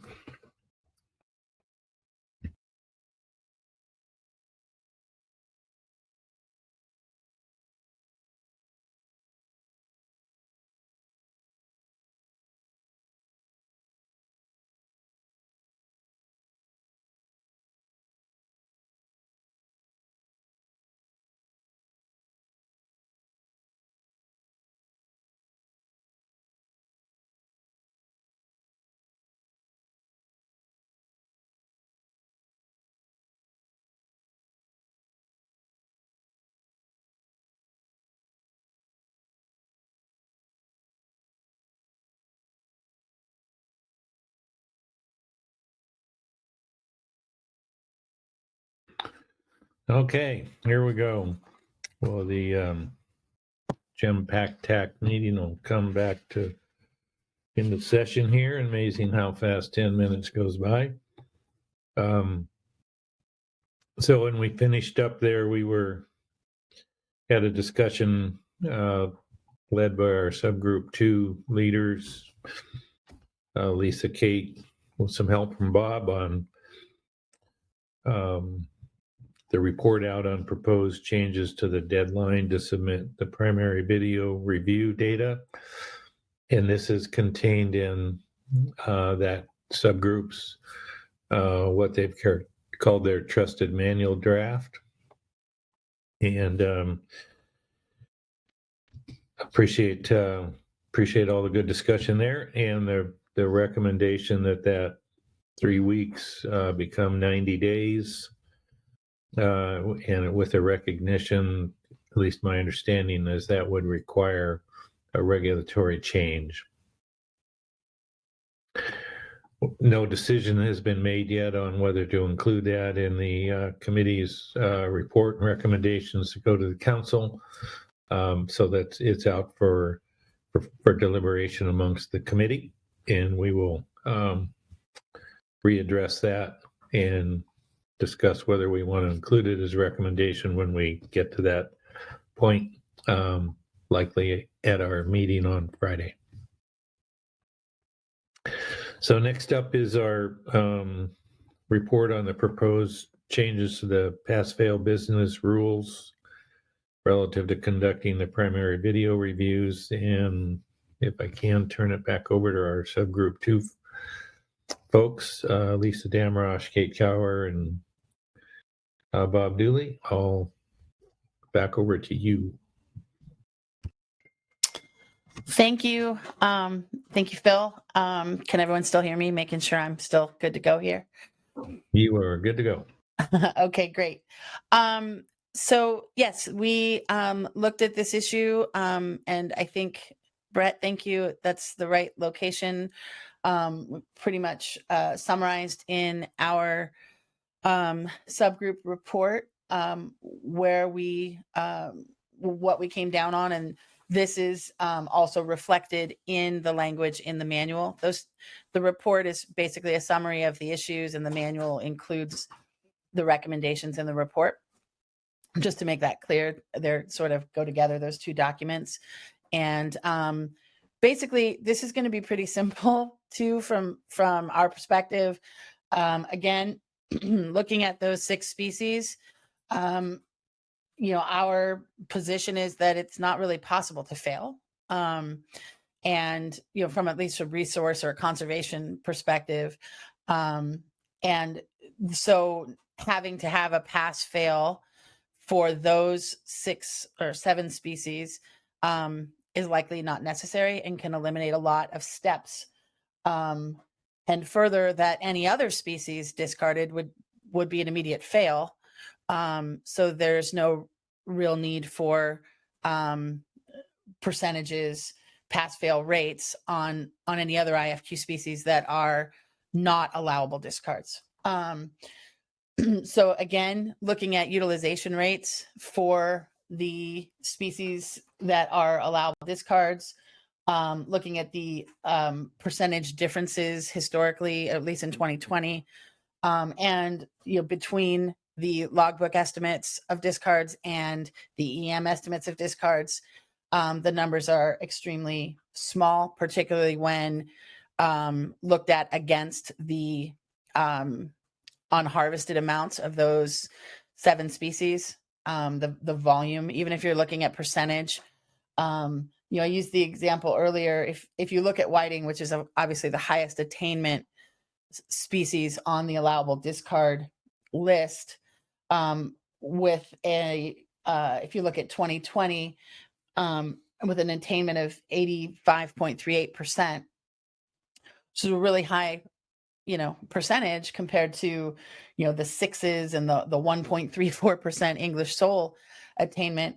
But even at that 85% attainment, because it's a 360 million pound allowable catch, the remaining quota pounds at the end of the season were 52 million. And the total discard debits for bottom trawl was 51,000 or 50,000, just under 51. When I first see that, I'm looking at 50,000. That's a lot of discards. And then you compare it to 52 million, and it's really not. And if you're looking at a pass fail, just anecdotal data, looking at our trawl operations here in California that I represent and work for, we couldn't physically catch enough whiting to sway, to move that needle. It's just not, we don't encounter that much of it, and our boats are too small, and we don't encounter that. So looking at the realities and not just numbers, I think it's really helpful to look at pounds and not just percentages, and look at those two things together. And we did that, and that's how we came to the recommendation that pass fail should be essentially eliminated. And instead, the higher of the two, either the logbook estimate or the EM estimate, whichever is higher, should be used as the ultimate debit to the vessel account. And again, as we discussed in the prior agenda item, starting with the logbook as the debit, because that's the data that can most quickly be debited from the vessel accounts to give, so we're not waiting for any discard or any debit. And if the EM review proves that the EM estimate is higher than the logbook estimate, then it can be adjusted upwards from there. Again, looking at the data, you're looking at, a few thousand pounds total that is potentially debited after, 90 days. So that's basically in a nutshell from the highest level all the way really to where we ended up is there doesn't need to be a 10-pound difference of Dover, doesn't need to trigger 100% review. I know that my fishermen have said to me on multiple occasions, just looking at drive reports and feedback that we've gotten over more than 10 years with cameras on the boats is, well, they can count every Dover as 100 pounds. I don't care. Like, I need to be able to discard it, and I need to be able to discard it in an efficient manner to be able to not reduce the economic benefit of this trip, because I'm spending so much time sorting fish that I can't sell, that is in small amounts, relative not only to the catch of the vessel, but to the fishery as a whole.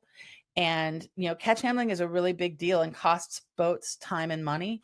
And they have done a really good job, I believe, of adapting and making those changes. But it's really difficult to explain to a fisherman why he has to sort wreck sole from sand dabs when they're both other flatfish. They're both going to come off of the same quota, and 10 million pounds are left in the ocean every year. But don't spend time taking care of your rockfish and your petrale and your species that you're going to sell. You've got to sort this unmarketable catch that doesn't have any impact on the resource. It's very difficult to get boats to be able to make that jump. And we think for those reasons that it's justifiable to just use whichever is higher, keep it simple, logbook versus EM, debit, and again, reduce the review time, and reduce costs. So that's the long and short of it.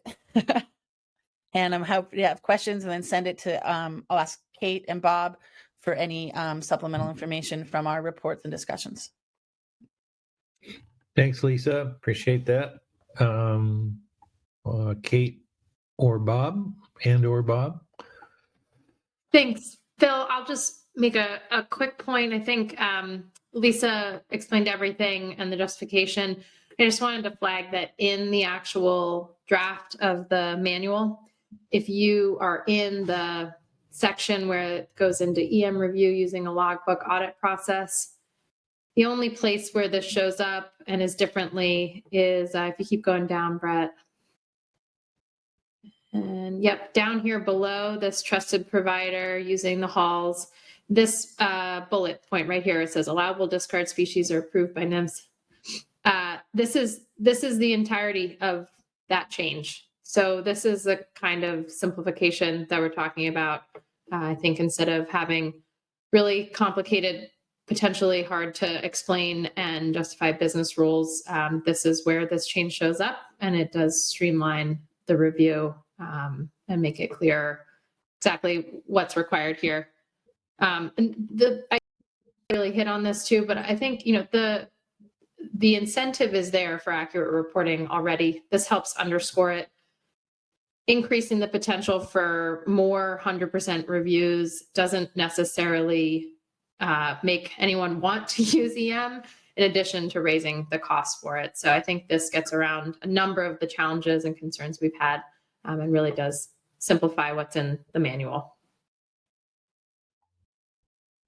That's it. I'll turn it over to Bob for any other input on this. I find myself wanting you to go through that one more time, just so I have it in terms of what the needed change would be to not have the pass-fail element as part of the program. Absolutely, Phil. So Sorry. Absolutely. So this is showing the text in the draft proposed alternative manual right now. Yes, I see it. And in the original manual, previous manual, there was, we could probably throw it up here, but there were a number of paragraphs explaining how these business rules would work. And so the change here is that this single bullet point is essentially the entire change, which just says the higher estimate is what's used to debit the vessel account. So if it's the EM data being higher than the logbook, we use the EM data estimate. If it's the logbook that's higher than the EM data, then we use that. And so that's the only change here. That's the difference between the previous manual and this one. And I think what I was trying to point out is that this gets it down to one simplified bullet point that should be easily understandable, regardless of what species we're talking about in the discard list. And can I just add to that, Kate, real quick? It does also point out that that's for allowable discard species. If it's non-allowable discard is discarded, then it's a fail. So there is still sort of a pass-fail in that there's still a violation. If someone is discarding yellow eye, that's a violation, or any species other than those 7, and that would trigger additional review. And then whatever that additional review, points out, I don't know what else it could trigger, but that is a separate issue from a logbook estimate of an allowable discard being those 7 species, and auditing that estimate of that low attainment species discard and validating it. And I think we wanted to make sure that those two things don't get conflated, because then it becomes, well, what if this happens? Well, what if that happens? Well, then you're in violation just from the start because you were discarding rockfish, which you're not allowed to do. So I just wanted to put that out. Good. Yeah, I appreciate you making that point, Lisa. And thanks, Kate. Anything to add there, Bob? Yeah, thank you, Phil. I just wanted to kind of clarify so people understand the different columns there. The EM discard estimate right after the red column is the pure EM discard. That's it's taking just whatever the EM uncovers, because it it takes both sides of the equation, notwithstanding which one's higher, which one's lower. The logbook discard is the same thing. It's what's in the logbook. Now, when you see the next column, it says total discards debited to the vessel accounts. That's where the higher of whichever one's higher comes in. And you know, that kind of almost puts a buffer in there because it's always higher than either one of the estimates. So like example, Arrowtooth Flounder, EM says 56,920, logbook says 57,816, but the total discards debited to the account was 63. So it's taken the higher of each one. And so I just wanted to point that out so that people kind of understand what that means. The last column, logbook estimate minus the EM estimate, that's pure logbook, pure EM, not what the real differences between the estimates are. So I just wanted to clarify that so people had a better understanding. Thank you, Bob. Appreciate that. I think I understand the rationale for the proposed change. And just so I'm thinking about this correctly, this would not require a change in the regulation. Is that correct? I'm not sure who I'm asking that of, but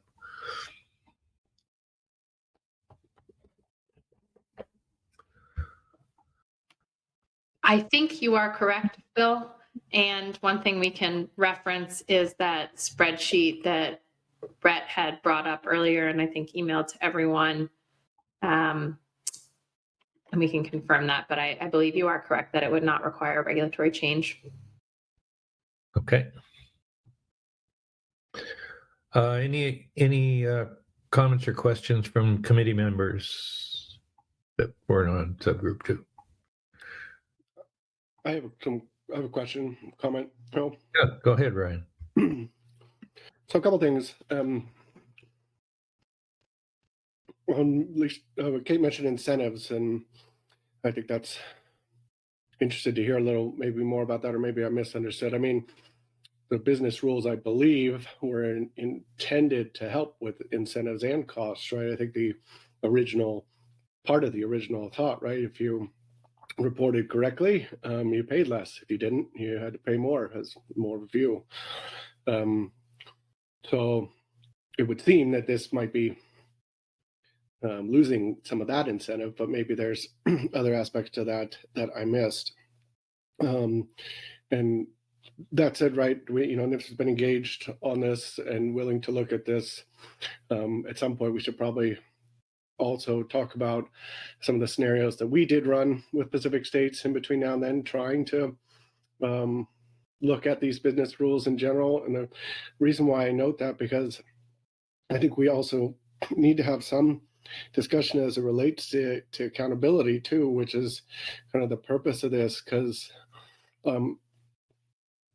it's my understanding for some of the materials that in our discussion that there was over a third of the trips that had unreported discards. So there is a lot of potential unreported aspects out there.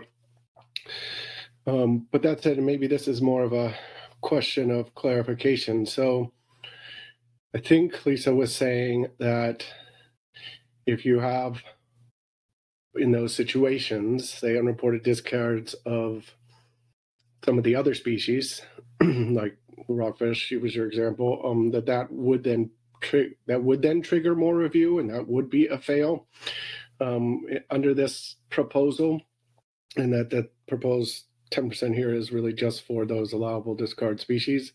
So I guess that's my overall questions and kind of comments just at first blush. And we may get into some of those a little more when we introduce kind of the spreadsheet Pacific States had done based on some of our business rule work. Okay, Lisa, go ahead. Great, thank you. So first, your question about incentive. So yes, again, this is about the allowable discard. And I'm sure you're not suggesting that there's an incentive to cheat on how much Dover you discard or how much arrowtooth is being discarded. I don't think that's an issue. I think that the accountability thing, I know it's not the place to talk about it, but it does come, it makes my hair on the back of my neck stand up a little bit. When there's a question about the accountability of the bottom trawl fleet as a whole, as if there's this fleet of pirates out there, willy-nilly discarding. I think there's also and Dave and Courtney can speak to this probably much better, but we use the word discard. Discard is an action that is allowed, that is done in a certain way as prescribed by the vessel monitoring plan. Fish are put into totes of a certain volumetric amount, discarded over designated areas on a boat, and that's an active discard. These are fishing vessels in the middle of the ocean dealing with a lot of extenuating circumstances. There's times when something is, things happen with a net, things are not safe and have to happen. Someone is very correctly tossing a fish into a retained bucket and the boat takes a roll and the fish goes over. So those things are maybe unreported discards, but they're not really discards. And I think using inflammatory stuff like that makes it sound like there's these unreported secret discards under the cloak of darkness. If that's happening, then somebody in enforcement should be dealing with that. If there's really someone out on the deck after the lights go out discarding something then not reporting it, that's a different problem. That's not what we're talking about here. And when we use those sorts of examples, I guess it just gets me really defensive of the trawl fleet in general. And so, sorry, but I think we need to be careful what we're talking about here. Thanks, Lisa. Dave Copel. To Ryan's point about the unreported discards, I want to clarify that sometimes what happens is we will see, like there'll be a net bleed or something, we'll see fish in the water, we'll estimate some number of pounds, but we can't speciate the fish. And so then what we do when the boat comes back is we take the log or the fish ticket for that trip, and we say, I'll make up numbers. We saw 1,000 pounds of fish in the water that we couldn't speciate. And when you look at the landing, 2% of those landings are some rockfish or whatever it is, and we would take that 2% times 1,000. So, they're not discards. I won't be quite as hard as Lisa was. They're not discards in terms of purposeful, I'm taking a fish and throwing it over the side, but we don't have any way to estimate what those species are. So in Bob's spreadsheet, you'll see a lot of places where there's no logbook discard estimate, but there is an EM estimate. And those are typically, I'm going to say they're always, or with rare exception, going to be a case of fish in the water that we couldn't speciate. So we use the fish ticket to allocate those species. So just a clarification. Thank you, Dave. And over to Bob Dooley. Thank you, Phil. Yeah, I appreciate that acknowledgement, Dave. I would, if you look at that spreadsheet, I guess you could say under bottom trawl, the logbook estimate minus EM, the last column that's in purple, any of the red ones are indicating that the logbook is less than overall in the context. Overall is less than the EM estimate. That's why it's in red, and why it's a negative number. But, and I guess you could call those unreported discards, but I don't think they really are. I think, notwithstanding Dave's comments about extrapolations that are done through, through whatever the catch composition is, they're such tiny numbers that really indicate the accuracy of both estimates. I mean, they are estimates. Both the person looking at it on a camera and a person looking at it in the logbook estimate. Those are estimates. So to me, I look at that as success. But you could say, I see the third or maybe more, that you might consider that. But that's not what it really is. And then one other point that just I think we lose sometimes is this. What's driving this? It isn't in this particular scenario, it isn't re-review. It isn't the penalty that's in the business rules of a re-review. This is initial review. And I think that what it really indicates to me is that the cameras being on and the threat of being reviewed are producing accountability. And all of these other things that we're talking about are checks and balances maybe on that, but are they necessary to the degree that we see? And I the other point I'd make is that, once again, everything that's being reviewed, if there's a discrepancy between the logbook and the EM, it's being debited to the account. So I think it's we're doing a pretty good job, and this system is working. Don't know that we need to have all of these additional pass fails and things on it. So I would stop there. Thanks. Thank you, Bob.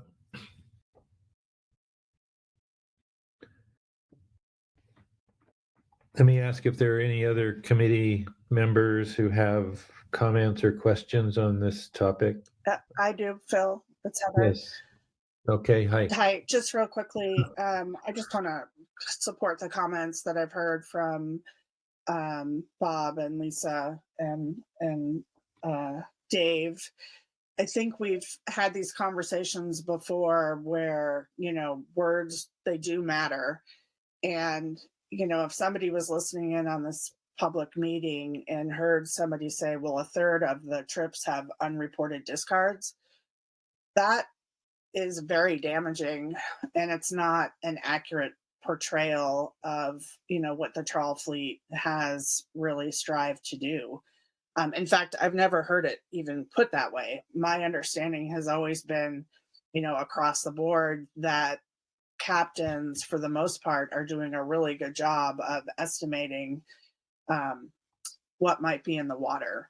So I am afraid of people taking something away from this and saying, oh my gosh, the trawlers have a third of all their trips, they're discarding fish and not recording it. And that's just not accurate. So I think just being careful with the language and the words that we use, especially right now in today's environment, is really important. So I just wanted to say that. Thanks. Thanks, Heather. Appreciate pointing that out.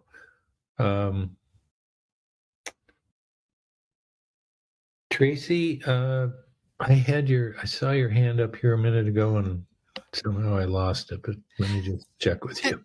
Thanks, Phil. Yeah, I tried raising my hand and then I couldn't see it. So that I had my hand raised. So I tried it again. So I think I accidentally lowered it. Sorry about that. I have a couple of questions on this. Yeah, go ahead. So is this particular one on the pass-fail business rules just for these experienced, trusted providers? Or is this for everyone? That's one question. And then going back to Lisa's initial comments, she talked about wreck sole versus sand dab both being in other flatfish. And if I'm remembering things correctly, they have to be sorted separately. Is she also suggesting they be sorted together because they're other flatfish and that's so low? Because I'm trying to understand how this helps with sorting requirements for bottom trawl, which I know is a huge issue for Lisa's group and for California bottom trawlers in particular. So those are my two questions. Okay. Lisa, do you mind if I just to give you my thoughts on the first question? Not at all. And see if I'm anywhere close to right. So these last two topic areas about the proposed changes to the deadline for submitting the video data from 3 weeks to 90 days, and then this one having to do with eliminating the pass-fail business rules. And because the subgroup put together what they entitled the EM Trusted Provider PSMFC Manual Draft, and they didn't. Well, I think we would need to talk about whether or not these two proposals, if we accepted them, were only pertinent to a experienced, trusted, whatever we ended up calling them, provider, or whether they would be used regardless of the category that the provider was in. So that's kind of how I'm thinking of these, is that they would not necessarily only be used by an experienced provider, but because the committee put together the experienced provider manual, that they show up in there. But that's how I've interpreted our discussion. And if they went forward, where and what providers could use them, those two pieces. I think the next one about the audit requirements, then that's where we get into a topic area that it would definitely be separated between the category a provider was in, experienced versus not, or whatever the category is, however we label the category. Over to you, Lisa.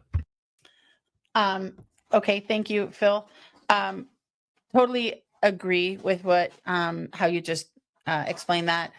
Subgroup 2 was looking at everything through the lens of trusted, experienced, whatever, call it purple elephant, whatever this is that we're trying to accomplish, which is basically keeping what we have now, and not breaking a system that works.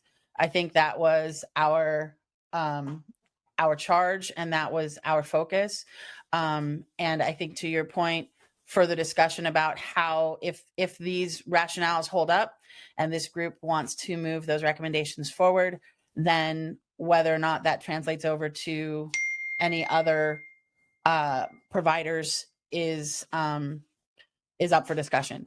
We are looking at the here and now. We're looking at the EM system as it currently exists, as we currently know it, with the reviewers that we currently work with the allowable discards that we currently work with. We're living in the current time frame. So I think that's right. And then to address Tracy's other question about other flatfish, Rexol and Sandabs are both part of the other flatfish complex in IFQ. When you're looking at 2020 data that we received, 10,474,188 pounds of other flatfish went unharvested. The annual attainment rate was 8.5%. And the total discard for bottom trawl for all 153 trips was 2,647 pounds. To then tell the fishermen that they need to sort those 2,647 pounds into buckets at their feet on a moving vessel with bin boards and limited deck space is where the question comes up. What are we trying? What problem are we trying to solve? And that's the question that I continually ask myself. And again, starting with the goal here is to audit a logbook estimate and compare that with an EM estimate and make sure the logbook estimate is correct. And the species that are allowable discards have such low attainment rates. What are we doing here separating Rexol and Sandabs? I don't know. I don't know if I think that's why I was offended by the accountability comments. 2,647 pounds of other flatfish is what we're talking about. And I think that we need to keep those perspectives as we're having these conversations.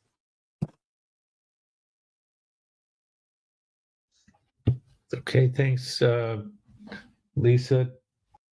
How are we doing on addressing your questions, Tracy?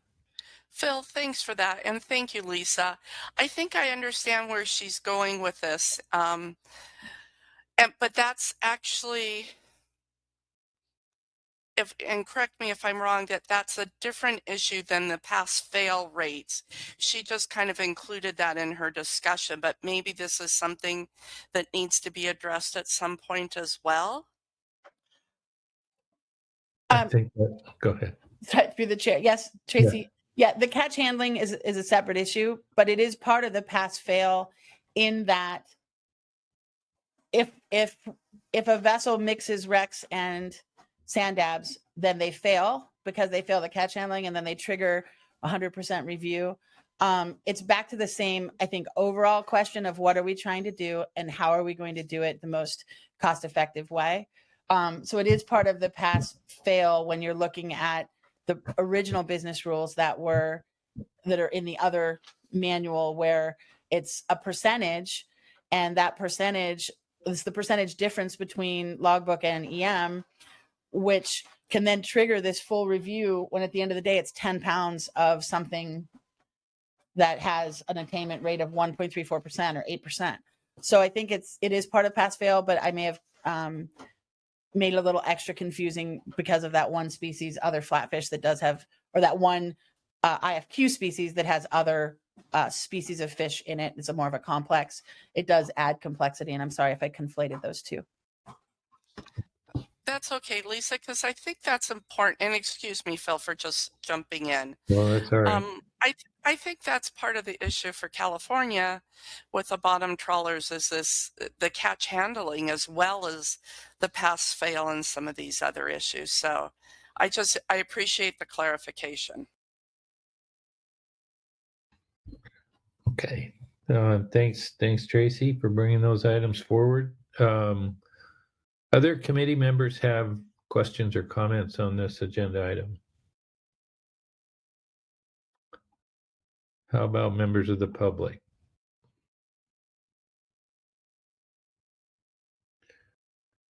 Okay. Again, thanks to the subcommittee for addressing this area of concern in your report and recommendation.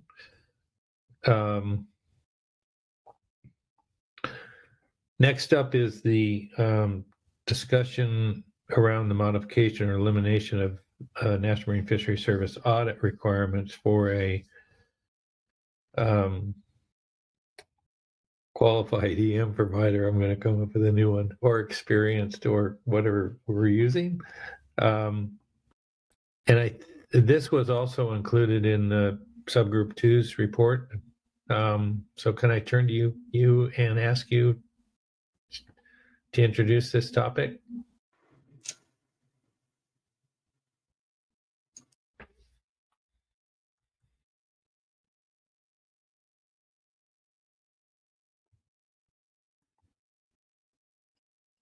I'm sorry, Phil. Who did you ask to introduce this? Well, NIMS?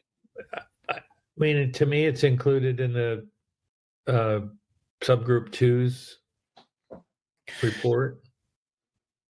Phil, I can kick it off, Okay.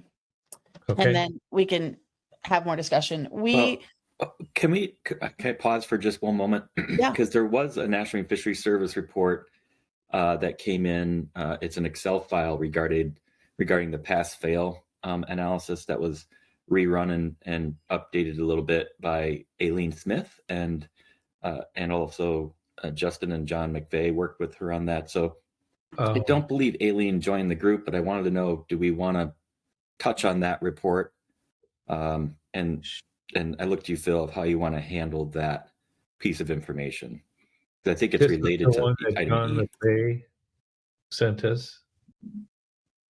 Is that right? Yes, that's right. And it's also posted on the website. Yeah, it's. I think that would give us maybe a more complete understanding of the information that's been provided us on this one.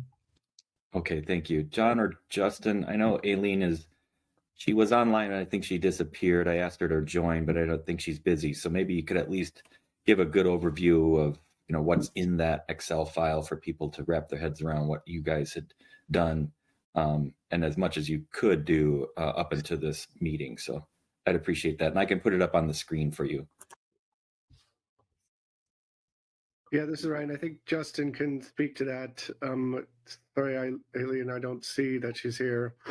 And sorry if my earlier comments offended some. I was only repeating what I had heard from Pacific States to us. So, and it was related to what we're going to walk through. So I'll turn it over to Justin to try and walk through as best we can, although noting that Pacific States may have some more additional input. Thanks, Ryan, Phil, and Brett. Yeah, I think maybe that's important to note right off the bat here is, having an understanding of what we're considering allowable discards, which, Lisa, you're spot on here. There's a finite number of species that we're allowing for discards under the current program. And so really, once we get away from that, there's potential for other compliance issues that in the previous audit simulations that Aileen performed, and sorry, Brett, we didn't ask you to share that with the group either, but we were looking at those original simulations that showed discard events for certain species, certain discard events that were captured in EM but weren't captured in the logbook. And those were independent of this kind of unsorted catch that we were talking about. It really was, and you can look at Bob's spreadsheets to show that there's small amounts of discard, likely 1 or 2 fish that were tossed overboard for whatever reason. Maybe they weren't tossed, and maybe there was some spillage event. But they just simply weren't captured. So when you were looking at a comparison of the two, a comparison couldn't be done. And ultimately that catch is probably going to be captured as EM for some species or some group, but just wasn't necessarily in the logbook discards. The number or percentage of those events relative to the number of hauls, I don't know if saying a third was representative. I think we'd have to look at that original analysis. What we were referring to with a third of events plays into these tables, and so it's actually the last one that we'll get into as we go through this real quick. So really what we did was try to evaluate Bob, your proposal of considering sector-wide attainment into how we're looking at these different species under these pass-fail tweaks. And obviously I understand that the second group kind of put together a different way of evaluating the logbook and EM, but we'll just for this exercise we're still looking at pass-fail and trying to create thresholds to make those determinations. So if you want to go to that first table, what we did here is we were trying to look at, so you can see the current business rules and then the revised business rules under each scenario. So under here, we were looking at still those pretty, sorry, I'm getting a bit of feedback here. So we're looking at just kind of raising those thresholds to try to get higher pass rates. We know that we weren't seeing the pass rates that we wanted to, and considering that the pound difference overall are relatively similar, how can we get that a little bit more acceptable? And so what we did was we just kind of increased some of these different business rules. Under this potential one, we it created what kind of like a revised group, which was maybe more species of interest depending on attainment rates. And then for the other species, we moved from 25% or 5 pounds to 100% or 20 pounds. I'm not sure if we saw as high of passing rates for this one. Sorry, I'm looking at a few different spreadsheets right now.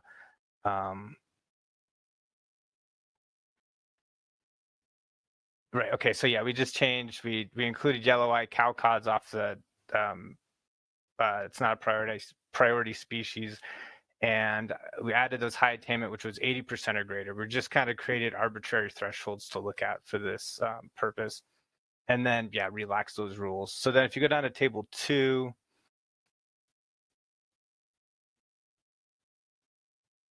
This included some other species of concern, which were a part of the original audit analysis of just, potential species that we may be wanting to keep a closer eye on, regardless of attainment rates. So you see like sablefish norse on here, canary rockfish, cowcods brought into the mix again. And so we're looking at that 10% or 2 pounds, which is the same as the current rule for those species. And then again, if you look down, we're raising the bar for 100% or 20 pounds of the EM estimate. At this point, you're looking for like presence or absence of, what's important here in terms of what the logbook's reporting and if that's going to result in additional review. And then table 3 was kind of, just let's, kind of open it up a little bit further where we're looking at medium to high attainment. So we're looking at 50%. So kind of just tweaking the numbers again here to see what we can come up with. I don't know if I need to explain that one much more than that. And then if you get down to table 4 was really like, okay, what if we just take the logbook for face value for everything other than, priority species. And I don't, Pacific whiting, sorry, yeah, it was crossed off there. Okay, great. I'm looking at, I think, an older version on my end where, other species groups we're just using the logbook. It's you're only looking at, again, this kind of like high attainment groups. Everything else, again, just goes straight logbook. And then I think table 5, unfortunately, we didn't have time for Aileen to run the analysis further because this is Lisa and Kate. This kind of gets to the point that you were making about why are we even creating business rules for species that you're not allowed to discard anyway. And I think it's a fair point, but I do still think that it was important for us to, based on our previous exercises, to still consider looking at those different rates, so we all had something to work off of. But here's where that third stuff came through. So really what we're looking at here is you're still you're just looking at those allowable discards, and anything that's not under the allowable discards is probably going to create additional review. And here's where we got to Aileen's, a third of trips are reporting discards that fall outside of that allowable discards list. We don't have a percentage of pounds or like anything to really work off of, but just trying to frame that. This could be like, a pound of something. If EM's able to identify that discard and report it ultimately as a debit, then that's where I think it's important for us to revisit the ability for us to do those identifications and potentially expand that list. But I do think that's a bigger conversation for another time. So thanks to Courtney for talking about that. And then if you could just look at the year pass rates tab then, Brett.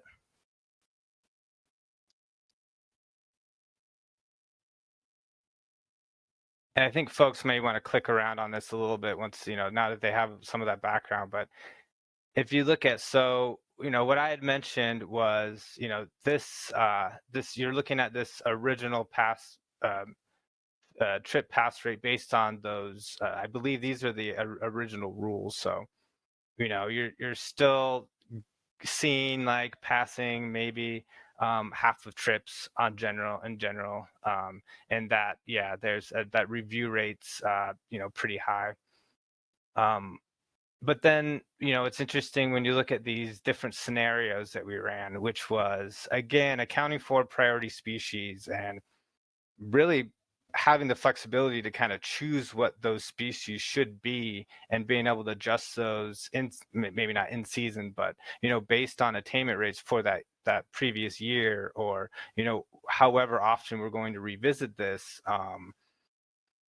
These passing rates just really, they expand and they seem to do pretty well. Average review rate is something to consider with these, because you do see you're not reviewing 25%. I don't think you ever end up getting to a true 25%. To Lisa and Kate's point about 10%, it would be interesting to see, if we adjusted that bar as well, what we would ultimately see with a review rate.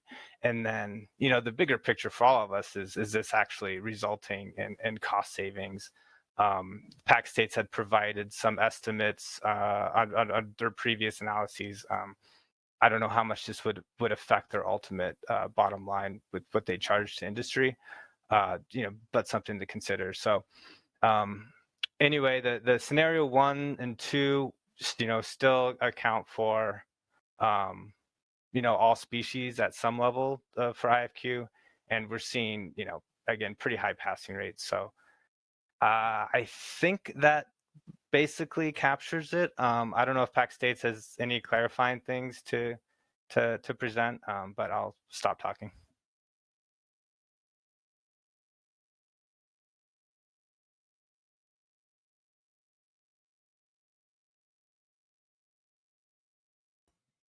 It looks like Heather's hand was up and then Kate, but wanted to give Dave Copel and Courtney an opportunity to weigh in if they want to. I guess one of the, if you go down to scenario 4, 2022 scenario 4, noticing that the pass rate is 98% and then the average haul review rate is 33%. So even though we started with a 25% minimum, we're so close to essentially 100% of the trips passing that extra 8%, the difference between 25 and 33, are things like rounding. So if you took 2 hauls on a trip, we would read one of them. We have to read at least one, and so you're at 50% review rate, and that's why, even though we're essentially passing everything, that's why you're still at a 33% review rate. Just so for clarification. Thanks, Dave. Heather. Thanks, Phil. I have a comment, I guess, and a question.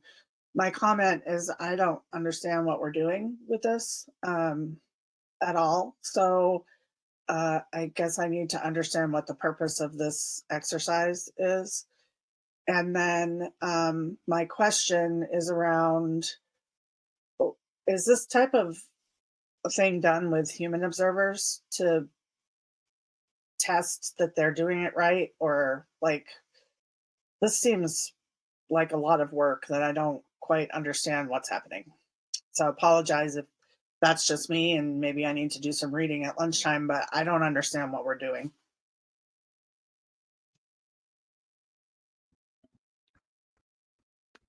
Thanks, Heather. So, I think it's important to understand that these simulations were ran in the past when it came for the council and for the GEMPAC and others as a request for coming up with cost estimates for what would be a true cost of the program, and then also how can we make those costs more palatable for folks. So that would, the whole reason that we would do a reduced review rate, I think in large part is cost driven. And so what we were trying to do here is examine ways that we can adjust business rules that would result in higher passing rates for the fleet as a whole, that would end up with a lower review rate, and that would result in lower costs passed on to industry. Does that make sense?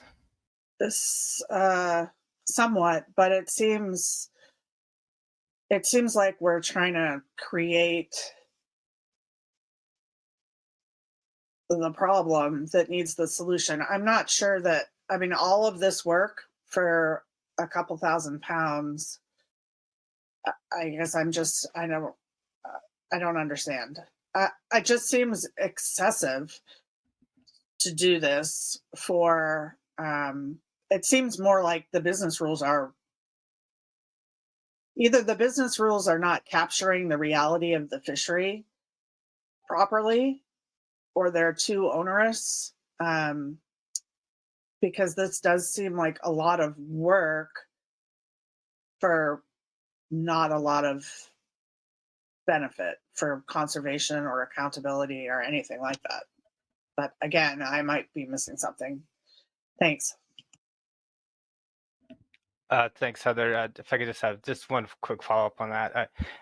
I mean, I agree that we didn't want to just overanalyze this issue. And so what we were trying to do is take the existing business rules that had been approved by the council and then the GEMPAC before, and just tweak those thresholds. So Aileen didn't necessarily run a whole new gamut of work. She just kind of took what was in place and tweak the numbers, tweak those thresholds to see what would come out the other end. Not trying to reinvent the wheel, just see what would come up with an analysis of, if we did tweak these things, what would that result? And also, and I think it's been discussed here before, and not trying to hammer on it too much, but at the end of the day, it was just maintaining the individual accountability with the logbook audit model, and under those parameters of reviewing a set number of hauls that could potentially go up if they failed. Again, completely understanding that there's a different set of ideas that are presented to the group here today. Just wanted to show you all what NIMS and PAC states had worked on in the interim. So thanks. Thanks for that explanation, and thanks for the question, Heather. Over to Kate. Thanks, Phil. I was going in a similar direction as Heather, and I was trying to really drill down on the purpose here. And what I am thinking this is trying to do is to look at what our thresholds are that would trigger 100% review or some higher amount of review, with the assumption that that is going to be more costly. The thing that's difficult about looking at any of these scenarios is that this is all happening outside of the allowable discards that we talked about already today. So this is all things that are potential scenarios that aren't permitted under the program that we're in. So I think the challenge here is trying to understand the ultimate purpose for NIMS or Pacific states about what information is actually needed and how this would help get there.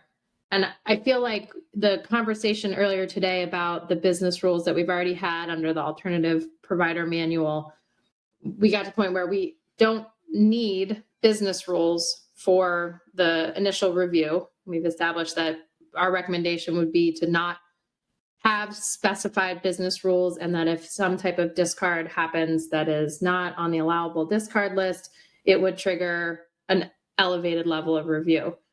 What's not clear in any of these scenarios, as far as I can read them, is what this actual, if you have the rules and you have thresholds, what results from the thresholds? Is it just that we get more review and therefore we get an even better estimate of the 5 or 100 or maybe 1,000 pounds that could have occurred across the entire fishery? And if that is really critical information to have for compliance purposes, and if that really warrants us developing extensive business rules for this program in order to implement it. So I guess if we're going to factor in additional business rules to the program, I think it would be helpful for us to get very specific about what the purpose of those business rules are, maybe in relation to what we've provided in the recommended alternative provider manual.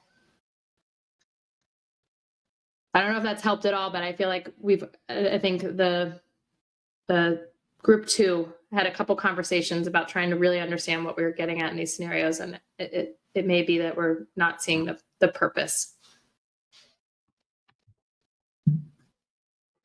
Thanks, Kate. Yeah, I'm having some similar difficulties in terms of trying to understand what we're trying to accomplish here.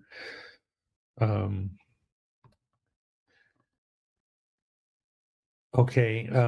Well, are there any other comments on or questions on the different scenario structures that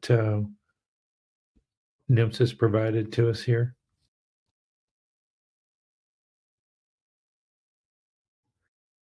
Okay. Kate, I'm going to assume that is a residual hand. Yes, sorry, Phil. Thank you. That's all right. Let me go back over to Brett. I think we were able to, and Justin and others, thank you for providing that information to us in advance of our meeting and walking through it here today. It was helpful.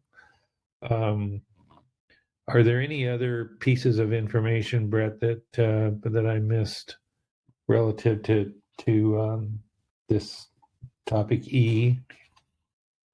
No, I think that completes the last piece of information for this agenda, topic E. Okay.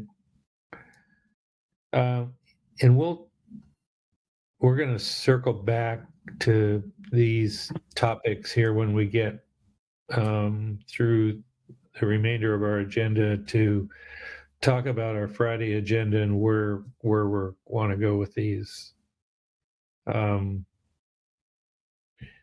So the next one up, and I do see what time it is the issue associated with the NIMS audit requirements. And let's start with that after our lunch break. And I think we're doing pretty good here on our discussion, and I think we're digging into these topics and having the types of discussions I was hoping for, and certainly the work that subgroup 2 did has been very, very helpful to me to help walk through and think about alternatives that still enable us to accomplish the overall goal of the program, while at the same time looking for some simplification, both in terms of implementation as well as potential cost reduction. So so again, I think we're making some good progress after we do have the discussion around the audit requirements, particularly if there's some exception that could be considered for this experienced EM provider category, and understand that. I'll have a good discussion about that. That would then, from there, we'll go and hear from PSMFC and work group 1 that was led by PSMFC folks on the development of some alternatives relative to industry billing to PSMFC that maintains that arm's length relationship between those that are paying for the service and those that are doing it. Then we'll make sure we have a understanding of what regulatory changes may need to be proposed, and then a discussion of our Friday agenda relative to these topics. So I think we're doing well here, and we'll likely not use up all of our allotted time based on our efficiency here this afternoon. So with that, I'll thank everybody that's contributed to the conversation here this morning. We'll go ahead and take our break here, lunch break, and let's go ahead and plan to be back here at 1 o'clock. Phil, I noticed Bob had his hand up. Bob, did you have something quick? Yeah, I just wanted to remind, I didn't hear you, Phil, discuss when we'd hear Ruth Christensen's report on the North Pacific. Oh, thanks. Thanks for that. Let's. Hey, Phil, this is Ruth. I actually think that all the conversation you guys have been having has been really helpful, and may set up it to be better, for when I can give an overview. So maybe after items, what are we at? F and G. I can give an overview of what we've done in the North Pacific, and then people can ask specific questions or whatnot. But I think having this earlier conversation has been really helpful. Oh, that's good, Ruth. Thanks. And that is where I was planning to put it is right after G. So we'll fit you right in there. So sounds good. And thanks, Bob, for the reminder, for your forgetful friend. And we'll be back at 1 o'clock. Okay, thank you. I'll put up a break slide.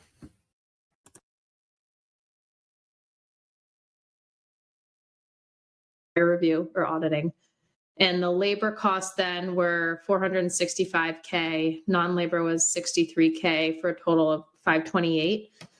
And I think one thing that might be useful, if it's possible before Friday, is to just understand if anything in those estimates would change based on an alternative provider option here.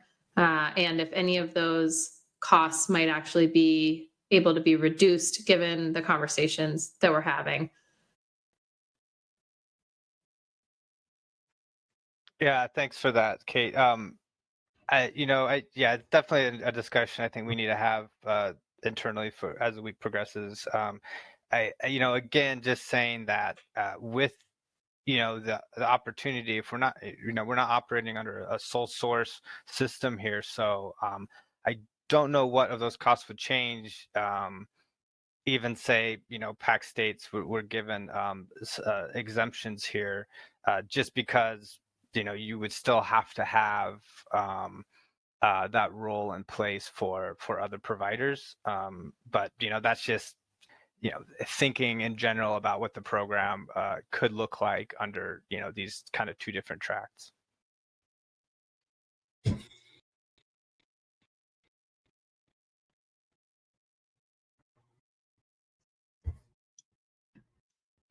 Phil, can I go? Heather. Thanks. Two questions. The first question is, it's still not clear to me what this employee does. Is it that they get, they also actually review a haul and then decide whether Pacific States did it right or not? Like I don't understand what that person's doing. So if you could explain that. And then the second part is, I think that there is some kind of EM happening with the California buoy gear EFP with a different provider. How does that fit in to this, if at all? Because we shouldn't have to pay for that kind of activity, but it's not clear to me how that activity mixes with this activity. Thanks, Heather. For the first question, or sorry, let's take the second question first. That's a separate track. That's work that's being done through, I believe, HMS branch, and so any funding surrounding the activity on that EM isn't coming through Groundfish. And then so the question on who's doing what over at WCOP, I believe we laid that out before, but I'd have to go back and look at those reports that laid out. I also think that the EM program manual, the original EM program manual laid out the roles and responsibilities of the various entities that would be participating in the regulatory program. But in general, yes, that person is conducting the secondary review. So they would be doing an in-house review of a portion of data. you'll see that model being used. That's what's been adopted and implemented on the East Coast, where they have a handful of different providers that are reviewing at, let's say, I think it's their current is at 25%, and that the audit, the NIMS secondary reviews happening upwards of 50%. But those are staff that's conducting that review. For us, you'd be minimizing the number of staff that actually have to do that review with the intention of not having to look at a lot of data. I think if we're looking at a lot of data based on performance, and obviously we're encountering performance issues that need to be addressed in terms of providers certification.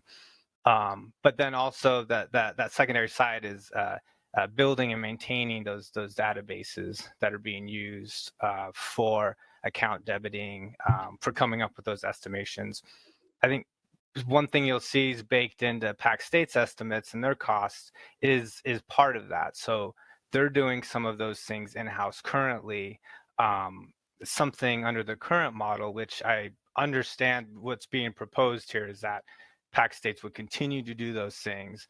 But I don't know if their costs would stay the same if NIMS were doing some of that post-processing data as opposed to them. I would assume their costs would go down if they didn't have to maintain those systems, and instead that role went over to NIMS. But the devil's in the details. We'd have to look at it. But again, at the end of the day, the WICOP, the NIMS staff would be performing secondary review and maintaining the databases for storage of those data, and then also maintaining just EM, we'll call it just like the EM data in general.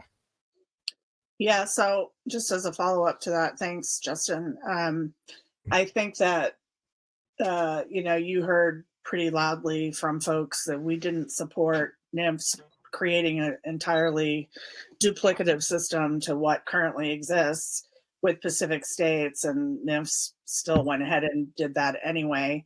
How many times have you audited Pacific States in the last 10 years? And to what level has NIMS done that?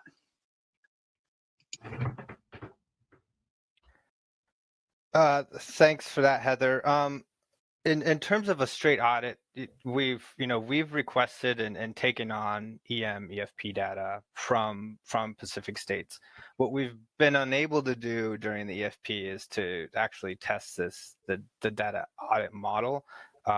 We have a whole nother year of EFP. I think that there's interest in doing that, but that's not anything that we've done wholeheartedly with PAC States submit data to us through the methodology under the regulatory program.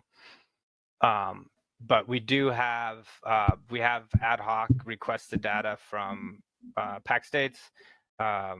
We've reviewed it in-house. I couldn't speak to whether or not we had any different estimates that we came up with or how that would affect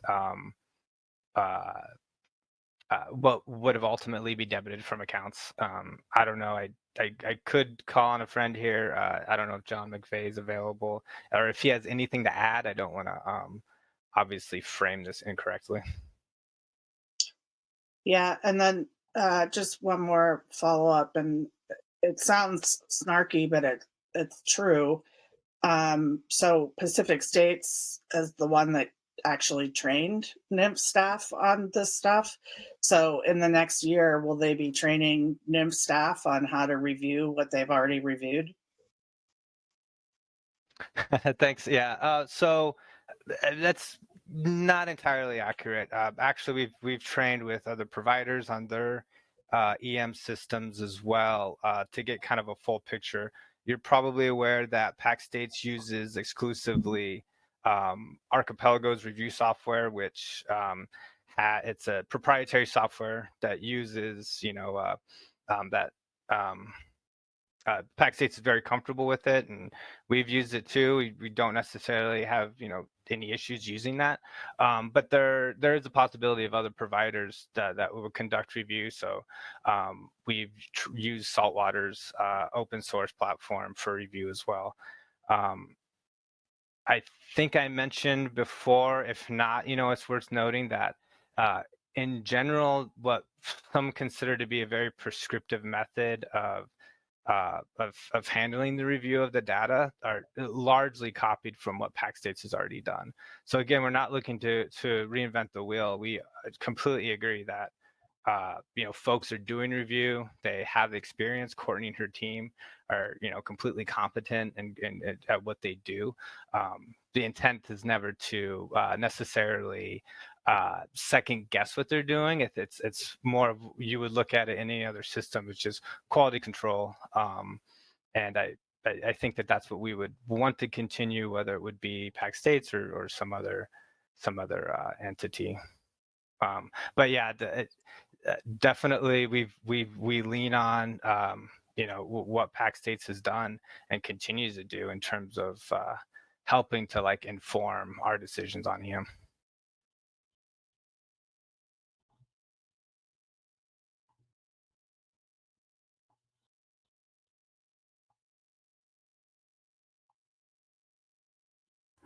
Kate, you have your hand up. Sorry, that's an old hand. Okay. Sorry, I saw that hand, but I thought it was an old one too.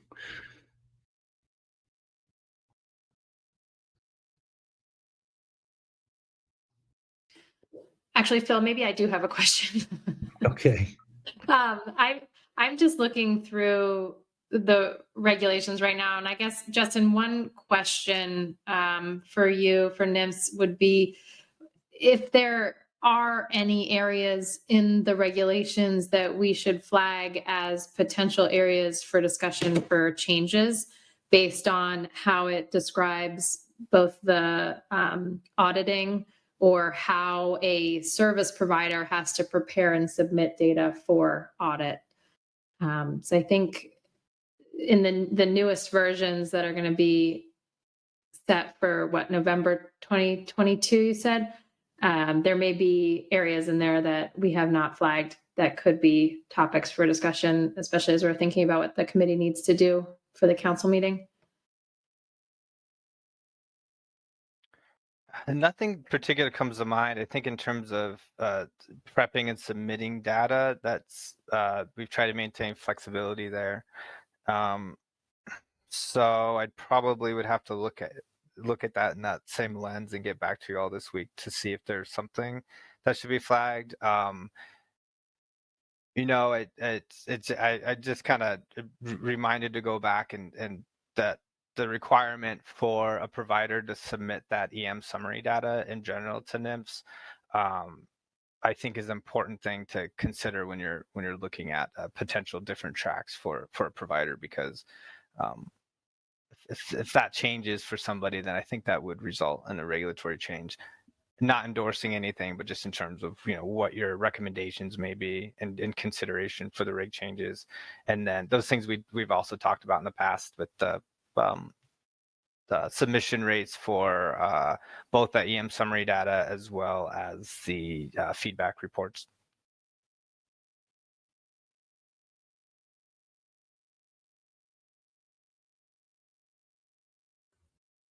I'll just note in the EM program manual that's currently available and is an attachment.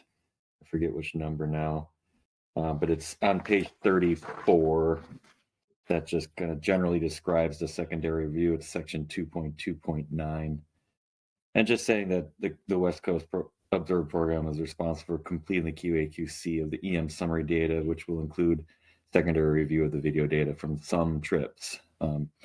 Didn't really establish the level percentage of review that I think the EM provider would give to National Marine Fisheries Service, and that would become a federal record. And then NIMS reviews that EM data blind and then just tries to QA/QC that data, nothing outside usually the data. But it does note that possibly steam time might be looked at some point if needed.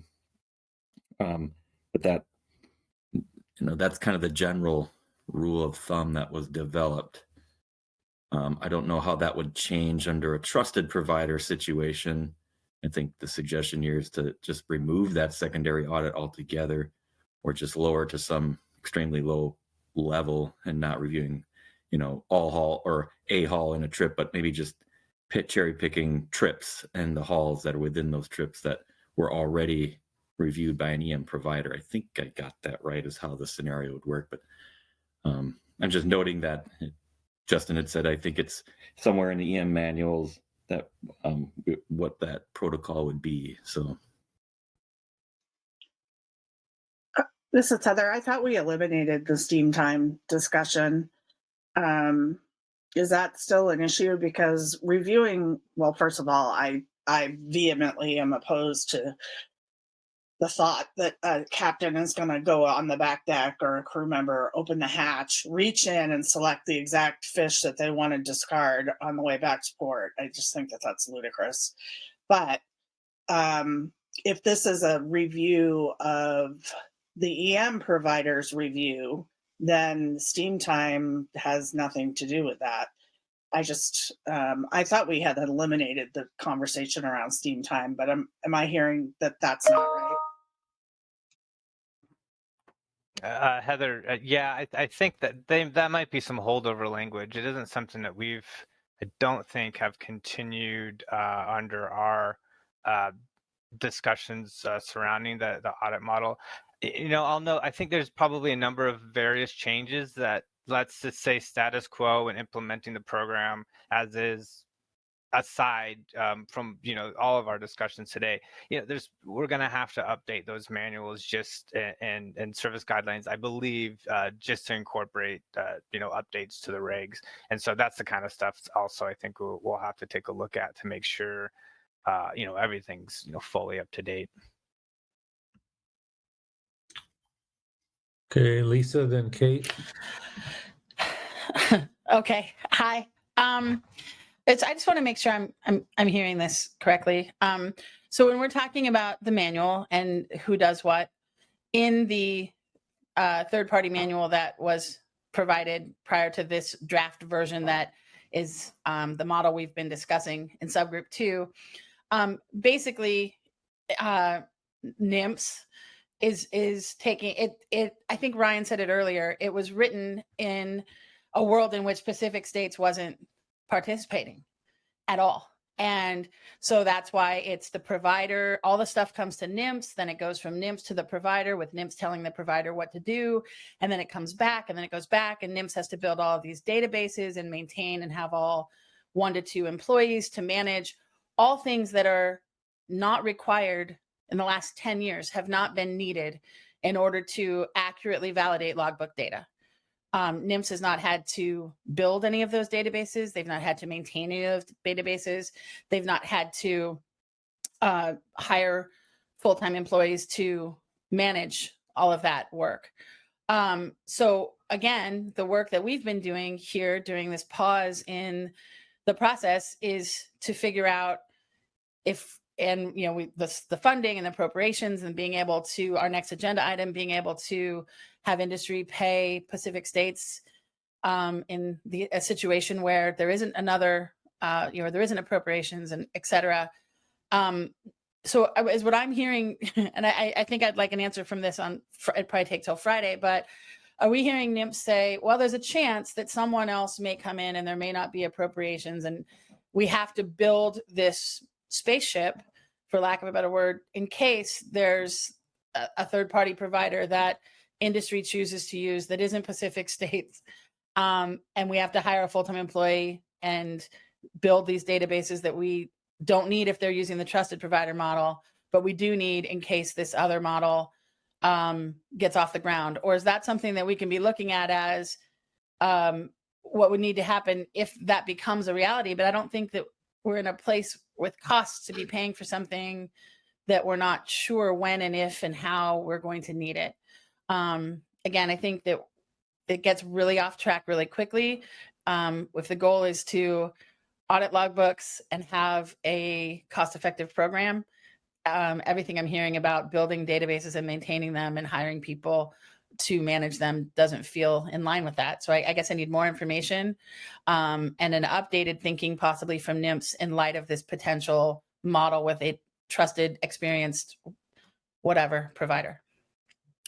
Before NIMS answers that question, I just will note, thanks Lisa for bringing this up, because it is one of the things I've been concerned about is developing this program for a experienced provider is a good effort. It does leave the door open still with the policy that another provider is able to come in and apply and maybe grab a few boats, 3 or 4 boats, and provide services to them. The policy at this time it allows that right now. I've asked that question in the past of the GEMPAC, whether they wanted to leave that door open and allow another third party to come in and provide services. It has been sort of been a yes, but we do need to clarify whether we want to not allow that option, because that is on the books right now. So when we go down this road and start discussing this and develop a GEMPAC report for this meeting, that might be something to identify and clearly articulate. Do we want that option to allow other providers to come in? So it does make this program a little messy then, and uncertainty probably increases for NIMS and appropriations and utilizing that money and that kind of stuff. So I think that's inaccurate, Brett, that this committee has said that they wanted to leave the door open. We wanted to go the route of sole source. It was National Marine Fisheries Service that said we couldn't. That's my recollection.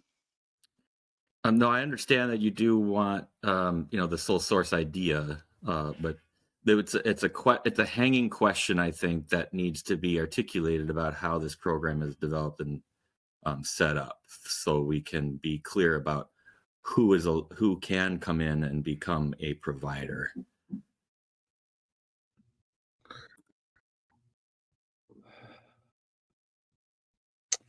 Kate. Thanks, Phil. I had another comment, but I want to respond, Brett, to this. I think it's not an open question. I think what we are doing is trying to work within the bounds that have been set for us. So right now, to this committee's understanding, for us to get through an electronic monitoring program in regs, it's going to have to be a third-party provider model. And that is where we're operating because of national policy and all other things that we may not have the ability to change right now.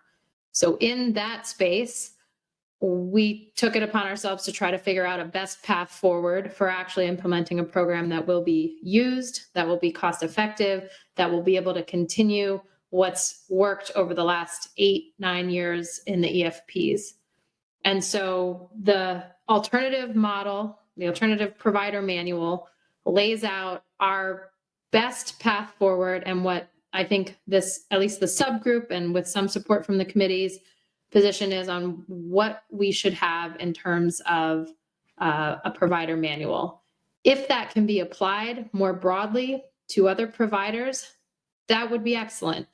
But our primary focus and goal is in ensuring that this third-party provider model with the alternate provider manual is actually workable and implementable by our due date of January 1st, 2024. So I think it would be great if the other provisions that have all been considered and either not included or included in here on purpose are applied to other providers, but we also need to know from NIMS what is a deal breaker in that model and what's not, in order to see how this moves forward. So I guess don't really have a question anymore. I think that was just more of a statement that these are our best recommendations for how to get a workable program in place. And we should be operating off of this rather than probably past discussions that this committee's had for many, many years. Okay, thanks for that. I appreciate you trying to clarify this for me, because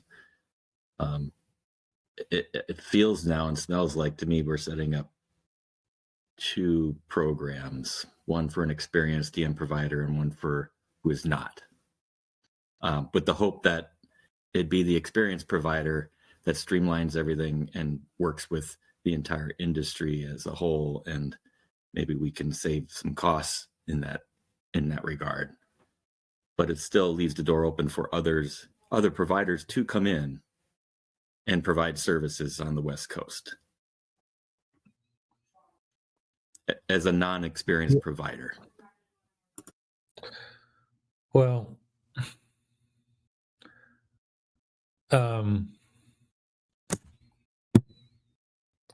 pardon me if I go off the rails here, but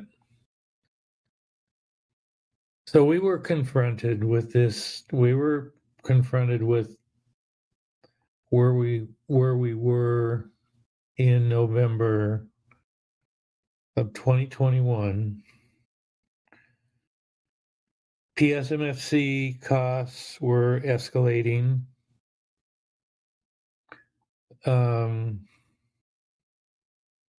We put on top of that, what was put on top of that was the creation of this audit. I'm going to call it an audit shop. Maybe there's an audit division, audit something for NIMS. And that there was going to be this requirement that NIMS do some level of auditing of the video review that was done by the service provider, regardless of who that was. And we were saying to ourselves, well, and at that point, the costs were getting to exceeded the point at which we thought that this program could be implemented under regulation successfully, and then it was going to crash under its own weight with all the additional requirements that came with taking this from an EFP to a program under a reg. And so, because all of the efforts that had been put into creating an electronic monitoring system over the past 7 or 8 years, 9 years, whatever it was, and we collectively, not me, had demonstrated collectively that we could do this and do it successfully and not only meet, but exceed the requirements of what was originally envisioned under a human observer program, that we wanted to see if we could save it. And so off we went with our new GEMPAC TAC committee with that sole focus of trying to figure out what we could do to reconstruct the program in a manner that allowed it to be cost effective, efficient, accomplish the requirements of assuring that we had the right, we had sound catch accounting under vessels using EM, and we started digging into this. And coming out of this, where we are right now, it seems to me, is we've got a couple of ideas. Well, they're more than ideas. We have a couple of proposals that we think will make this program more cost effective. It will. We've taken a deeper dive and looking at exactly what the data is that we need, what's going to be produced, whether that meets the requirements of the program. And we've identified a couple of places where we think we could make some changes. The timing for video review, the elimination of the pass-fail rates, and we have because there's, I think, a belief in I can't say for everybody, but there's a belief by all of us or most of us in the committee, if not all of us, that the only way we can continue to the only way we can make this successful is largely with setting this program up so that we can take advantage of the experience of PSMFC and the staff they already have the staff and program they already have put together, and because they are, in my view, a quasi-governmental entity, and that they have all of this track record of doing this work, that setting up and creating with the large expense of the audit shop within NIMS isn't needed. And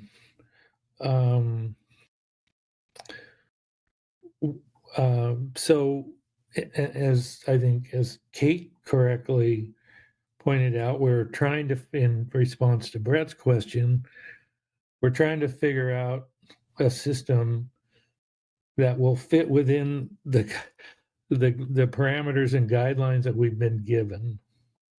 And one of those is this not operating under a sole source, but operating under a third party. So the so-called, if you want to, the door that says you need to set this system up so it's a possibility that other service providers could step in and participate, is a door we don't have any control over.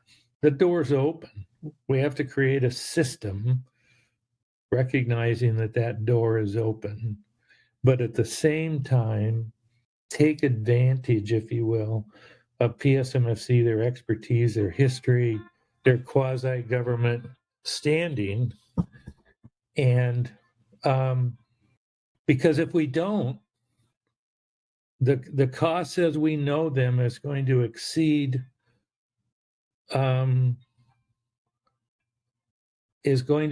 what the industry can bear.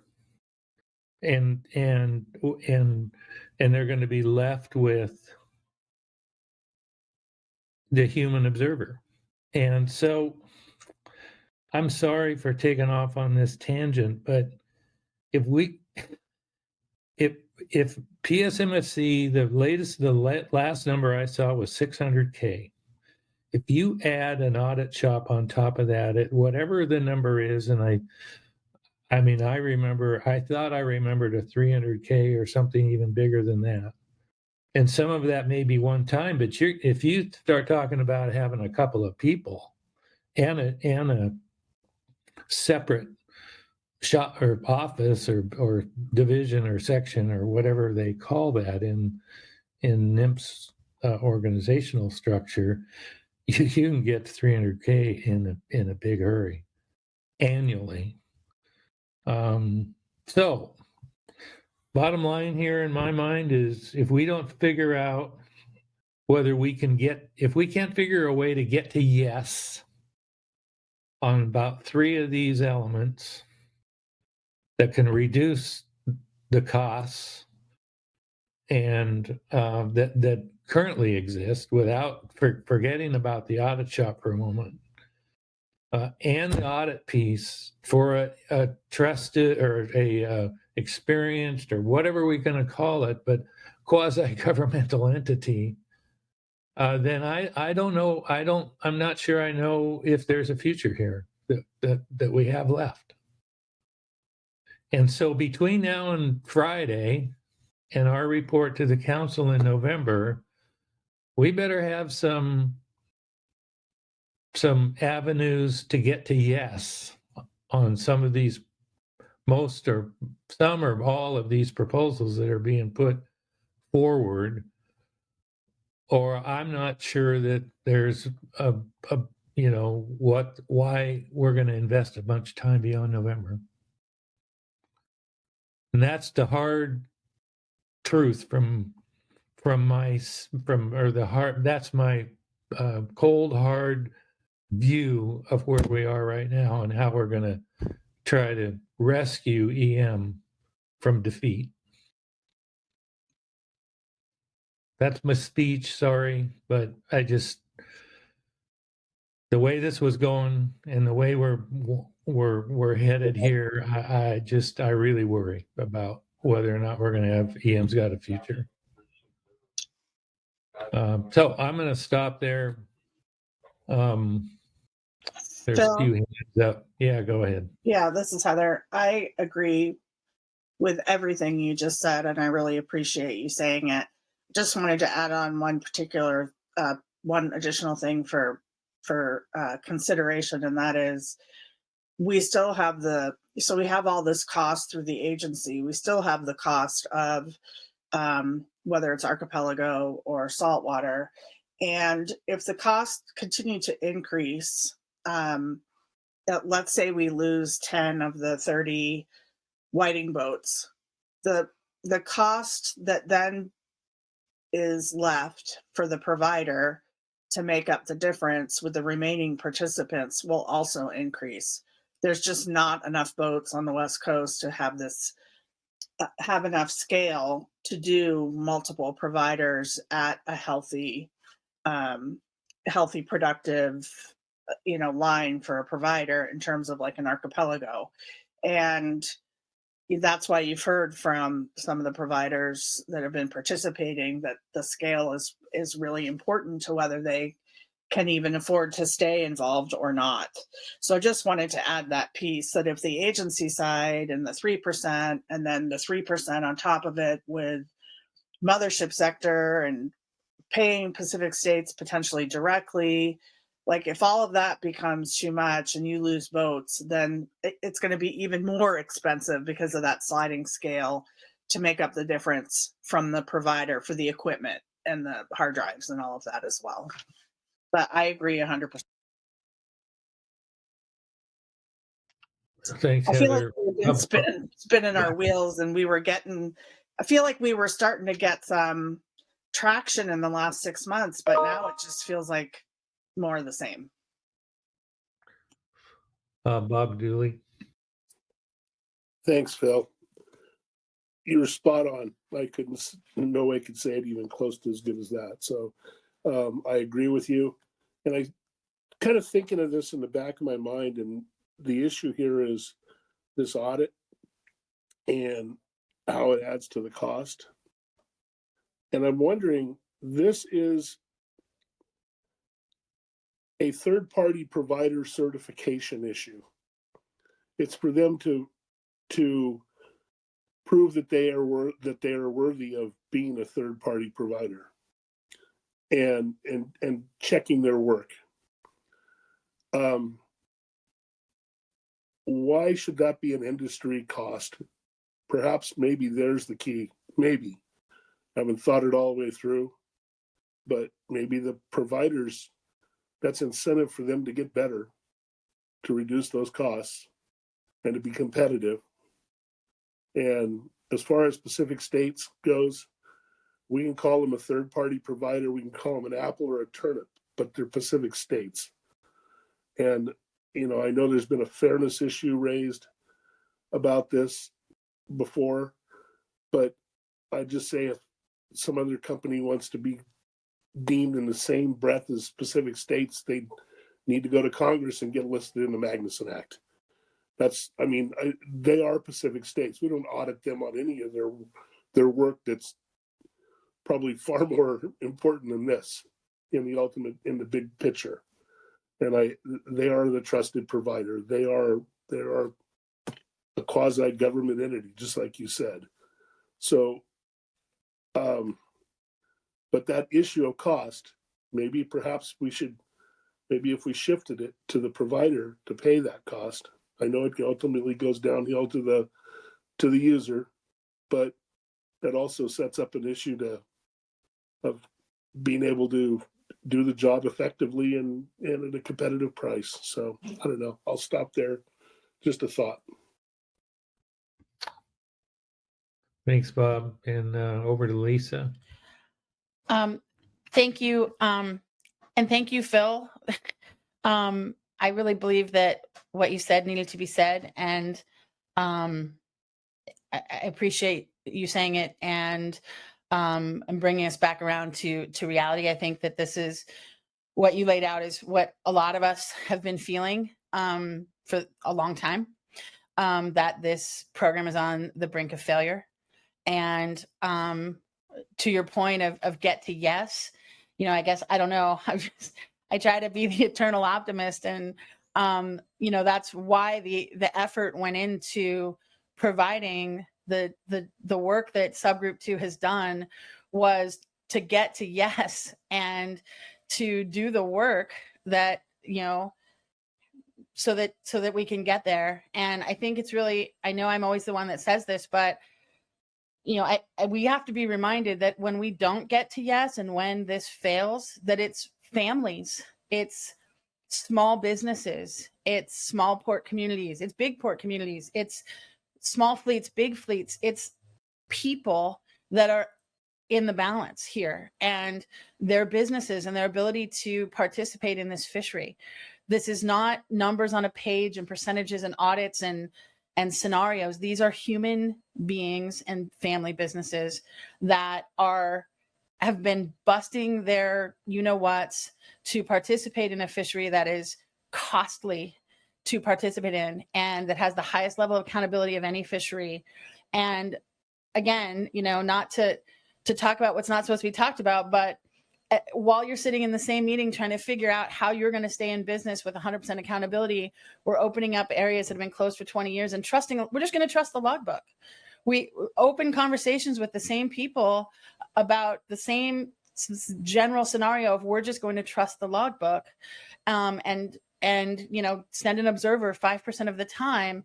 And then in the next breath, we're having this whole thing of, well, I don't know. I mean, what about accountability? And what about incentive for the captains to have an accurate logbook? It's hard not to be offended.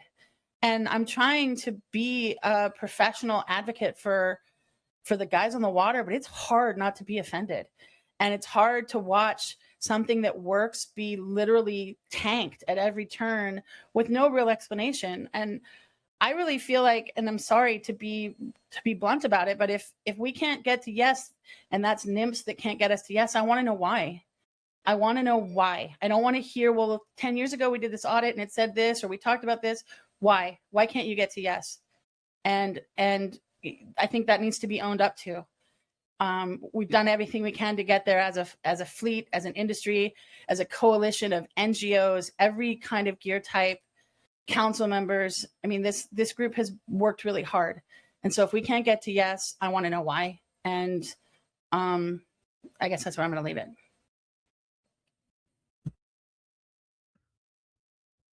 Barry Tom. Hey, Barry. Hey, Phil, just checking. Can you hear me okay? Yes, we can. All right. Just want to check that. Yeah, I think there's been a lot of good discussion today, and I've been listening all morning and into the afternoon and learning a lot. And just want to highlight, Phil, I think, based on your comments, from my perspective, well, first of all, thanks for all the appreciation of Pacific States as a reviewer. A little bit of humor. I was thinking instead of experienced, we could go with esteemed or exalted, but we can come up with other E words as well in terms of providers. But in all seriousness, I do think as we go forward, recognizing all the work that went into Group 2, that the predominant way to reduce costs of the program are to reduce the number of hulls that need to be reviewed. So that really is a piece we need an answer on. And that subsequently, no matter what the audit or secondary review process is, that is going to reduce the cost of that. And that there's the total cost, but there's also the industry cost on that secondary review. And in order to be an industry cost, it has to be attributable to the program. So if we can reduce that number of hulls that are done and that secondary review, that's the only piece that would be cost recoverable from my perspective. And so you can get to a point with the experienced program to get those costs down, but we need 90% of the issue is really the hulls that need to be reviewed in the first place. And that secondary review is a smaller piece, but important as well. So because I'm not as up on all the terminology with this, but when you're talking about, right now we have 100%, right? we're reviewing 100% of the halls. Correct. And when you look at some of those options that were presented earlier today, you have the potential to reduce down to actually reviewing, 33 or 34% of those halls moving forward, which would reduce the cost substantially. Okay. Thanks, Barry, for weighing in with that. I'm gonna try to just move on here. I apologize, I took us off track there a little bit, but maybe I should have saved it to the end. But I thought if I did that, then it would then just carry over to Friday, which some of it might anyway. But anyway, so I think the term that I latched onto was Bob's use of the term third-party certification, and I again, just thinking, in my view, what we have to design is a program that is open to other providers. I think the certification, or what qualifications there need to meet the certification for being a provider, is maybe a different terminology that maybe I can kind of see what that would mean. So if we're, and I think so if we were going to have to come up with some criteria, some qualification criteria to meet that certification requirement, then a lot of several of these things, like the timing of the video review, the pass-fail piece, if you met the certification requirements, would apply to any provider that met those certification requirements. But let me go ahead and try to move us to the report out on the industry billing process for Pacific States. Pacific States, Barry, Dave were provided us a write-up on that.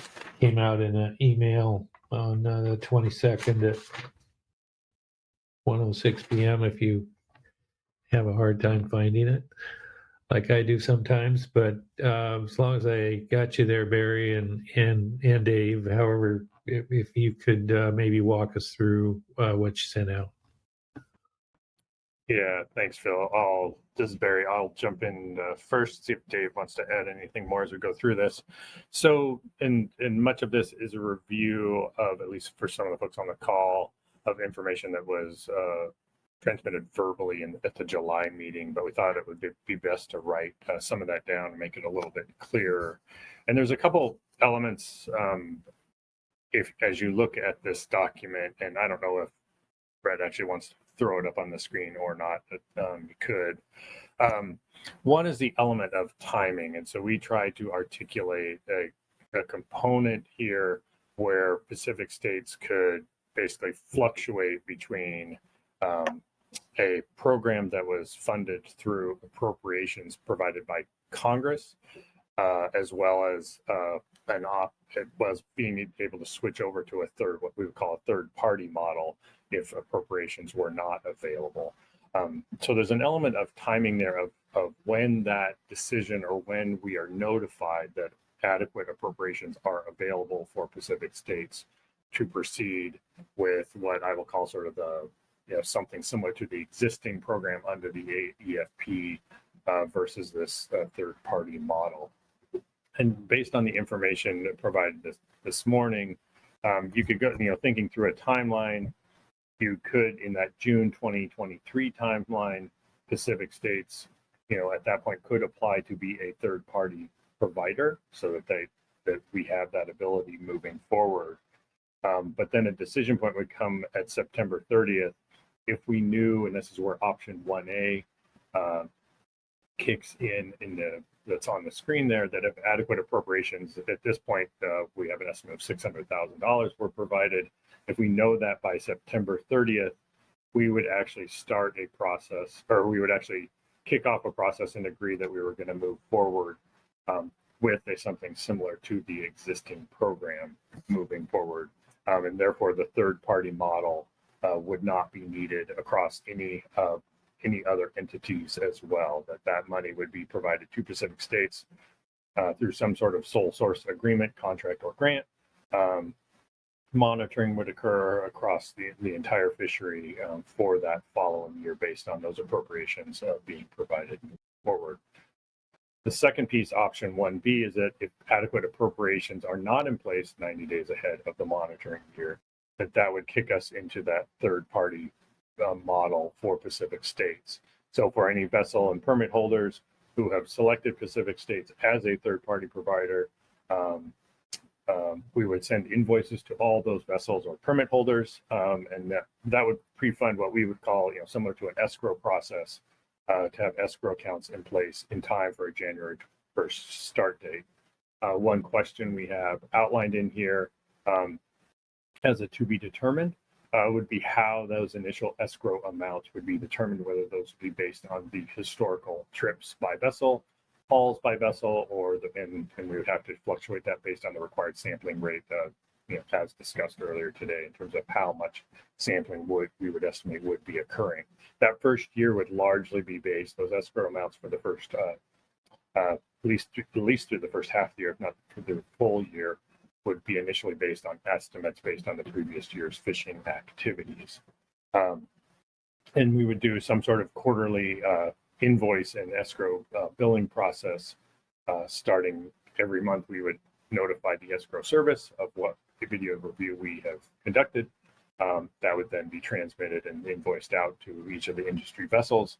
And you would do some sort of over-under process on a quarterly basis based on both the estimates of what would be needed for that quarter ahead of time, as well as progress to date and the video review and how much has been put into those accounts moving forward. So I think that's it for that option. We also have an option 2 in here. In the case where if we instead of moving from a direct appropriations, where we would move into some reimbursement process, if funds were provided, if someone made a decision to provide funds after the fact, then we could potentially serve as a reimbursement program manager. But in that case, we probably would likely not be a third-party provider. That we would actually just serve, similar to what we've done in the past, where we would reimburse for costs to other third-party providers for their eligible expenses. But you probably can't do both of those roles. Just the notes just down there. Again, I mentioned already that the future years would allow that same pattern based on that previous year's sampling and front-loading escrow accounts 90 days ahead. So we would try to maintain a 90-day ahead window for funding in the system so that we can actually proceed and make sure accounts are in good standing before that video review occurs. And then the other piece, that just that note that if we did receive, given the federal appropriation cycle, if we received appropriations partway through the year under option 1, say we received federal appropriations in March of the year after we've started the monitoring program, that those funds would be held by the agency or provided to Pacific States to fund the next monitoring year moving forward. So we always have appropriations ahead of kicking off that, either the direct funding arrangement or if not, moving to the third-party model at the end of that year. So I'd be happy to answer any questions people have on this, and we're looking for any input folks might want to provide to help make this any clearer. And Thanks, Barry. I don't know if Dave has any more to add. But... Oh, thanks, Dave. Nope, I'm good. Yep. Okay. Questions for Barry?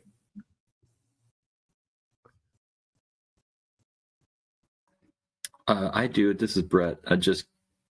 It seems that if there isn't stability from NIMS regarding appropriations, that it's possible that any of these things could happen over the course of 5 years. Let's just say any of these options could happen one year and then another option the next year, kind of, and interplaying that. Is that correct? Yeah, Brett. Yeah, that's my understanding. So you could potentially, just given where we are in the appropriations process, starting the 2020, if the Pacific states didn't have sort of known appropriations by September 30th of 2023, we could move into a third-party model. Congress could provide appropriations in, May of 2024. And those appropriations could be used to move to the direct funding model for the 2025 model under this scenario.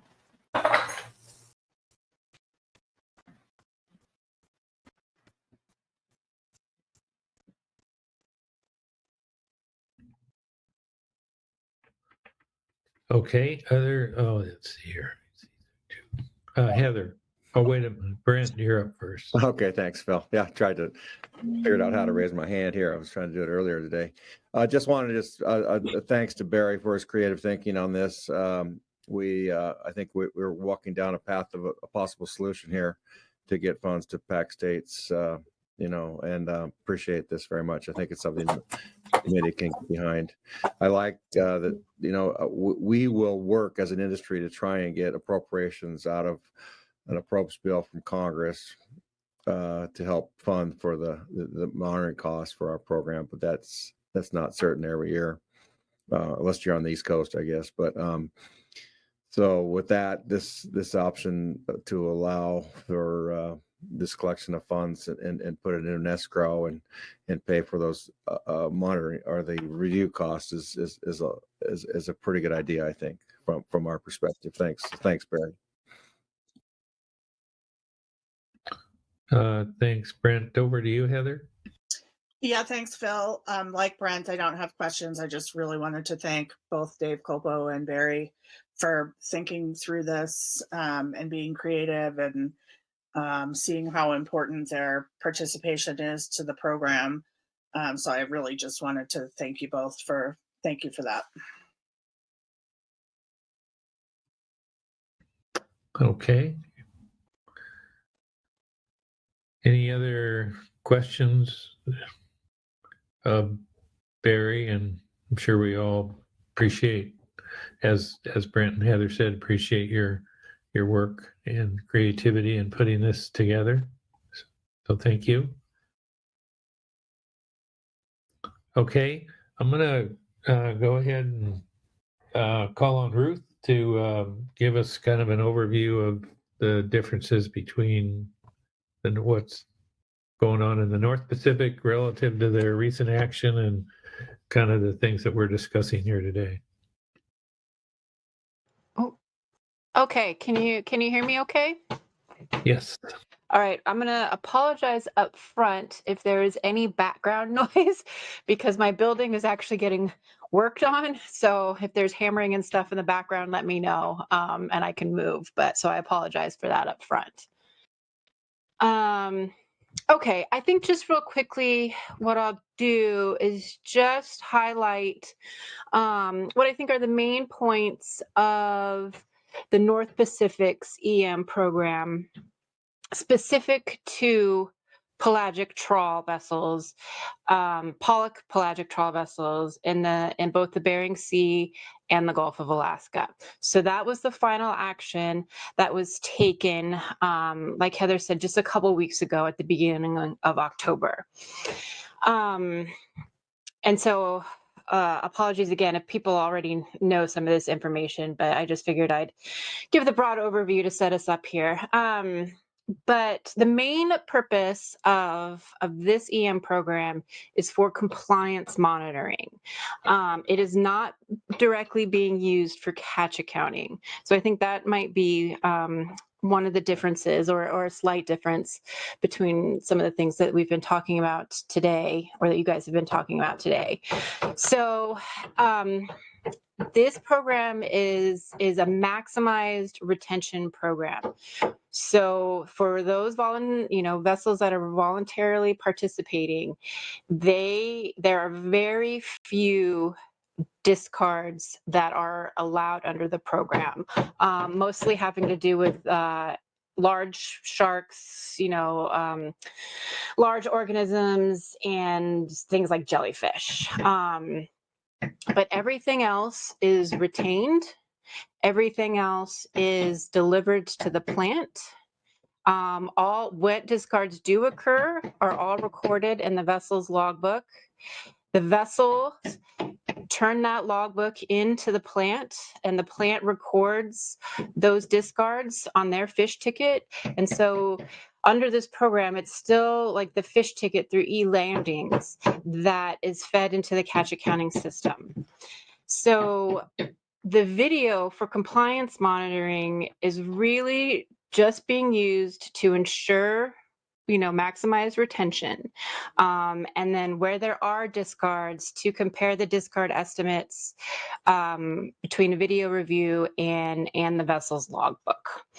And so the other main component of this program is we now have increased observer coverage at the processing plants, and those extra observers are there to help take the necessary biological samples that an at-sea observer would normally take. So pollock sex and length weights and other species sex and length weights, as determined by the observer program. So let's see. I think, it's important to know that the cameras are recording full time and all video is reviewed, both from the Bering Sea vessels and from the Gulf of Alaska vessels. Now, the difference being, the Bering Sea, we do have pollock in the Bering Sea is a catch share program. It is not a catch share program in the Gulf of Alaska. And so while 100% of the trips in the Gulf of Alaska are reviewed, only 30% of the EM trips, or approximately 30% of the EM trips, are sampled at the processing plant. Whereas all EM trips from Bering Sea vessels are sampled at the processing plants. And I think, that's a real basic overview. I think, what I'm picking up on, based on conversation earlier, mostly has to do with costs and who's paying for what. And I know that's been a big point. How do I want to say this? A point of contention on the West Coast, and I know that the options we have available in Alaska, you don't have those same options in off of the West Coast. And so for the Gulf, all the video review and equipment costs are actually going to be paid from the 1.65% observer fee that is established for those vessels participating in Gulf of Alaska fisheries. And in the Bering Sea, all the AFA vessels are going to pay for their own equipment, their own maintenance. And for video review specifically, a new fee is going to be set up through the Magnuson Act and the 313 authority. And it's going to be an EM review fee. And so vessels are going to be billed directly so vessels will fish for a year, and then they will be billed directly the following year in the first or second quarter for the video review that took place that previous year. And again, there's going to be a new fee established for that under the MSA 313 authority. I'm just looking through the notes I was jotting down earlier. I think maybe I'll leave it at that. I should note, never in the development of our EM program have we have we even really discussed or gave any thought to or found it necessary to even entertain the idea of having what do you want to call it, a secondary review. So that's not part of our program, and that hasn't really been contemplated as being part of our program. So that's another one of the main differences I picked up on during conversations earlier. I think if anybody has any questions, I'll leave it at that right now.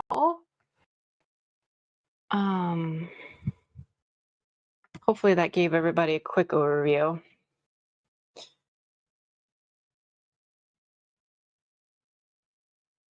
I don't know. I mean, oh, go ahead. Sorry. No, thanks. There are a couple questions. First up is Justin Kavanaugh, followed by Brent, and then Kate.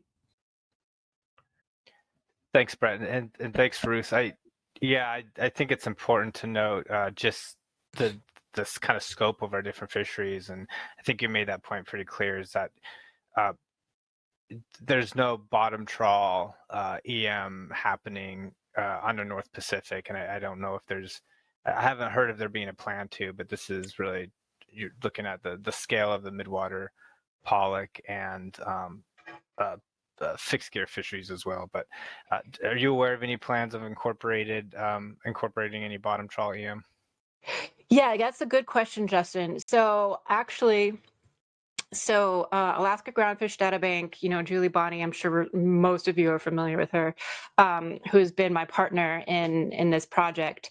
So she has actually submitted a NIFWIF grant for next year to start exploring the use of cameras in the rockfish program in the Gulf of Alaska.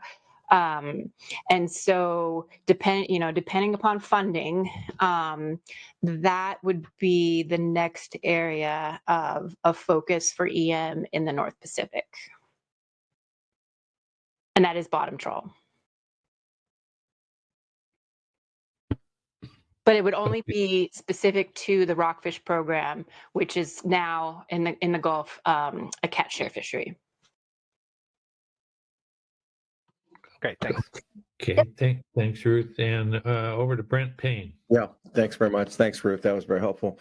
A couple, I guess the first comment I would have is the whiting boats that participate in the whiting EM program that also fish in the Bering Sea pollock fishery use the same exact archipelago camera systems for both the whiting fishery and the Alaska pollock fishery. That I think that's correct.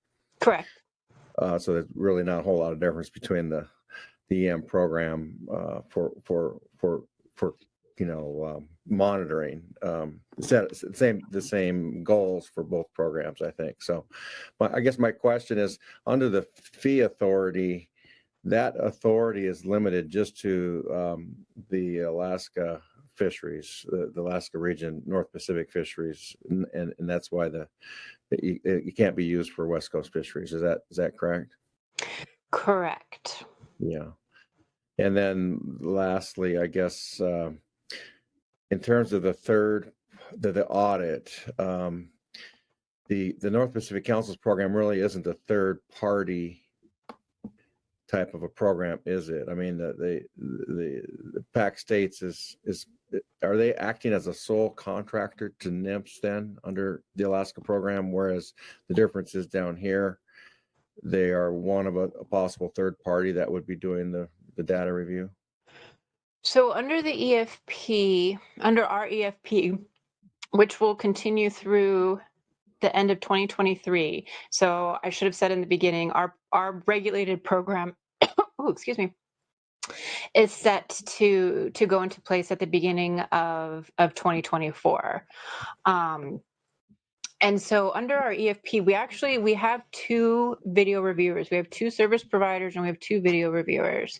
PAC State has been the main video reviewer for most of the majority of the Bering Sea vessels and Gulf of Alaska vessels.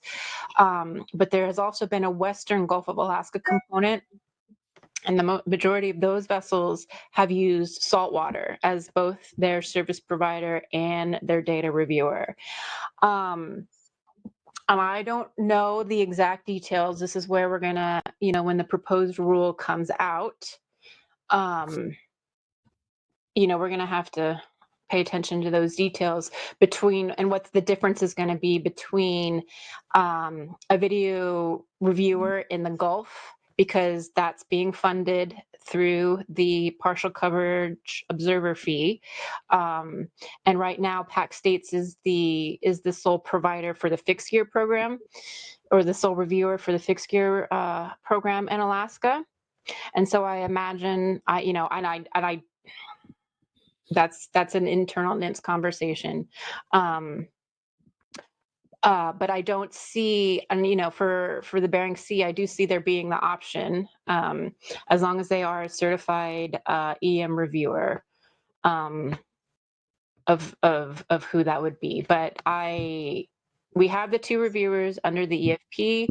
I don't foresee a scenario where that wouldn't continue as an option. But the Phil, details of how that's going to be, I don't know until the proposed rule comes out. Yeah. So if I could just a follow-up question, Phil, if I could, then to Yep. Ruth. So who gets to choose who gets to do the video review? Is that NIMS or is that the industry? Well, again, it's going to depend upon if it's the Bering Sea or the Gulf, I think. But that's just because of the 2 different regulatory structures. Yeah. Okay.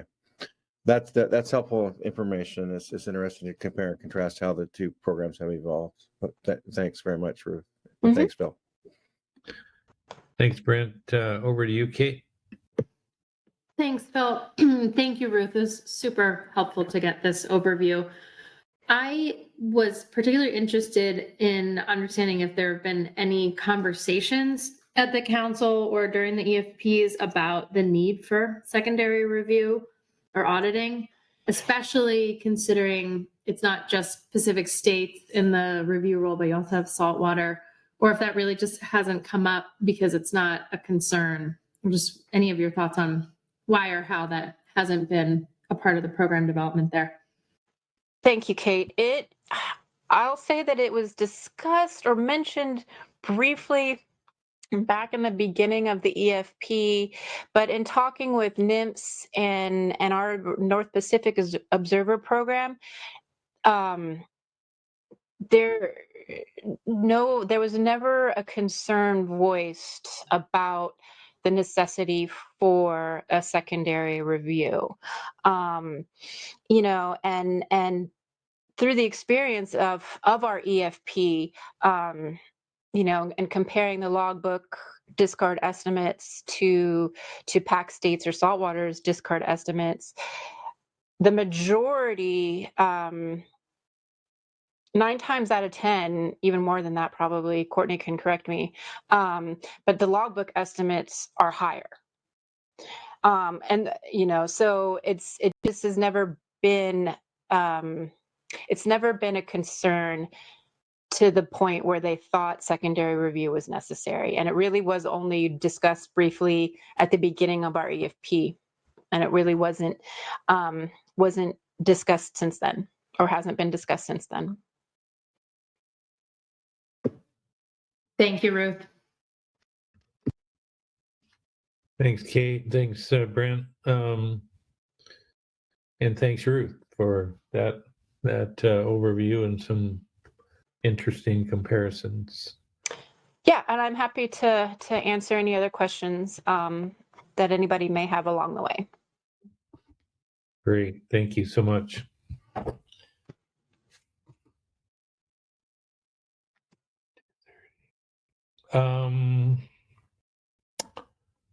We've been at this about an hour and 35 minutes. We have a couple items here to go. People like to take a quick 10-minute break and we'll come back up and finish the remainder of our agenda items. That sound okay?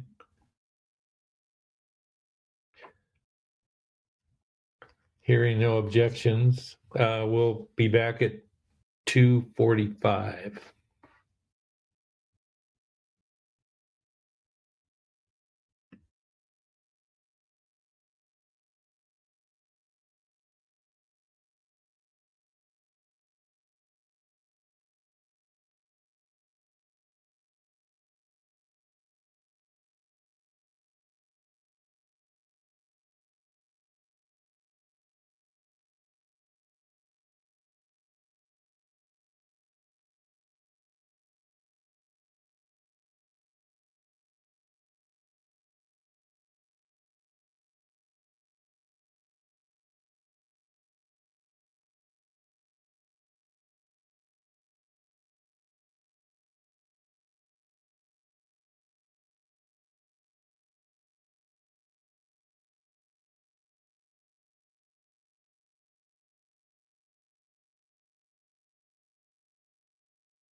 Welcome back, everyone. I have 2:45 here. We last when we left, we had just finished up our both our report from specific states on an industry billing process, as well as an overview from Ruth Christensen on the North Pacific Fishery Management Council's EM program for, I believe, for pelagic trawls, and a description of some of the similarities and differences. So what we have to go here on our agenda this afternoon is discuss what regulatory changes need to be proposed. We'll go back to public comment here in a moment after we do that, and then discuss our agenda for Friday. In terms of discussing what regulatory changes need to be proposed based on what we have been provided thus far, Kate, you put together a Excel spreadsheet that goes down through the different elements of the new manual, asks the question about whether or not those are consistent with the regs. And then there's some notes there. And would you just care to speak to what you did there? It was, oh, by the way, it was provided to us earlier today from Brett. Yes, Phil, definitely. Thank you. So we originally started with the idea of trying to do this to just understand whether or not the new manual was consistent with the current manual for certain provisions that we knew were important, and then recognize that the task in front of the committee was actually to figure out recommendations for the changes to the regulations, or at least to get to the range of alternatives to consider for regulatory changes. And so added that in. And I have to say, this is a draft. It's an attempt at trying to do this. I think it probably needs some additional eyes and review on it to make sure it's actually consistent and correct here. But what you can see is it's broken down into 1, 2, 3, 4. It's broken down into about 7 or 8 sections, which are consistent with the sections in the draft alternative manual that subgroup 2 provided. So it starts with the trip timeline, which is something that was included in the original manual. It talks about review, how video review will occur. Talks about responsibilities of vessel owners and operators. Talks about responsibilities of shoreside plants and catch monitors, which was actually not, to my knowledge, in the original, not a section in the original manual on its own, but we made it its own. But it does cover things that were in that manual in separate places. The permits and monitoring branch staff and what they're responsible for. The outline of how the logbook audit process actually works. How discard logbook data processing occurs, how EM data or video data processing occurs, data tracking and processing, feedback reports, and then data storage there at the end as well. So where it started was with what was in the new manual, and then it looks to whether or not that was relevant with regulatory language, which is, to point out, is not the newest final rule, I don't think, or proposed rule that Justin shared an update with us on today. This is probably the last rule, whichever date that came out of. So that's one difference here. And then obviously the current manual on the far right. So I think to try to identify the places where we need regulatory change, this is one place to start. Another way to do this would be to go to our top issues that the subgroup 2 tackled, Phil, and think about whether or not those changes, as they've been proposed in the manual, need to also be changed in the regulations. And then you could kind of follow through and look at each of the provisions within this proposed manual to see if those need changes as well. I tried to start doing that earlier this morning. It's a bit of a process, I think, but I know that we have at least flagged that we definitely need to change the regulations where they do specify the 3-week period for EM data processing and have that potentially as a change for 90-day. I do think the video review rates, which the new proposal suggests would be reduced for optimized retention vessels down to 10%. I don't think that requires a change because most everything else is referenced in the manual. The regulations reference the manual. And I don't think we would also need a change for the audit, although that is still, I think, an open question of how to handle that. And then the last kind of overarching piece to flag as a potential regulatory change would, I guess, just be whether or not there needs to be anything in the regulations that spell out different models, which my proposal would be that it doesn't need to, because the manual could basically include all of that information and the criteria, specifying criteria to be one type of provider or another. So I think it's probably a minimal set of changes, just where there's like very specific provisions within the regulations. Noting that so far in this review in the spreadsheet, the only thing we flagged is the 90 days versus 3 weeks.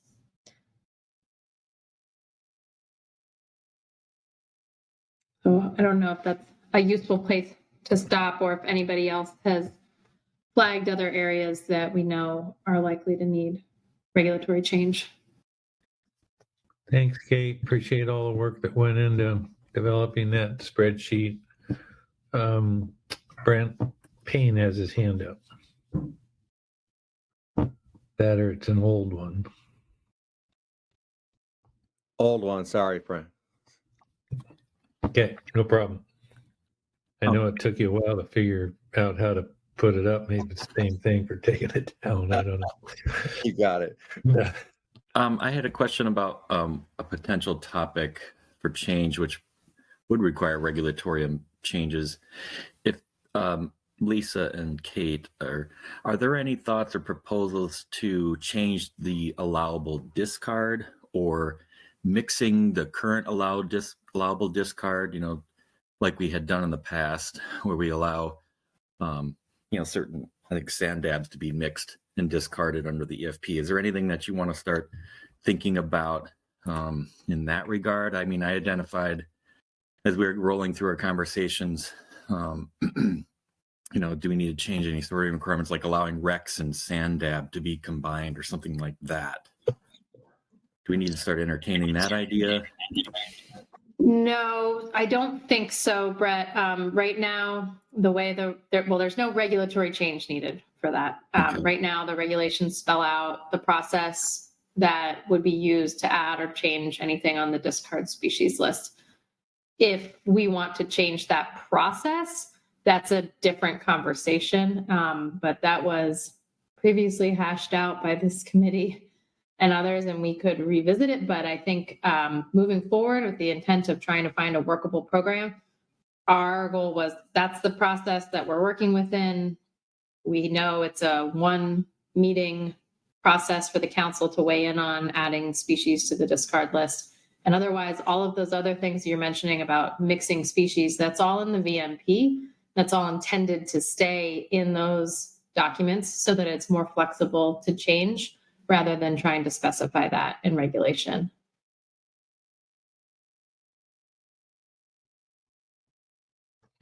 Okay.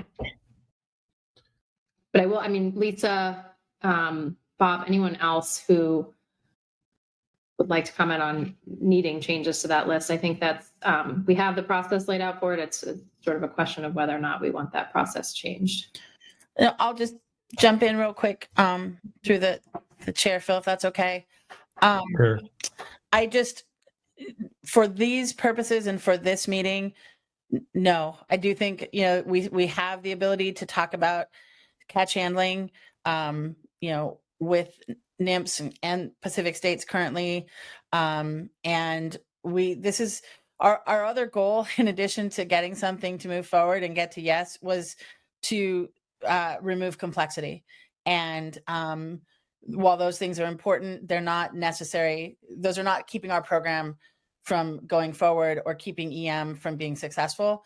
Those are things we can work on separately. So I appreciate you noting those, Brett, but the goal here is to keep it simple and what we need to do to basically save EM. And the difference between sand dabs and Rex, it's not going to matter because we're going to all be using observers and shoveling them over, pretty soon if we don't figure this rest of the stuff out. So.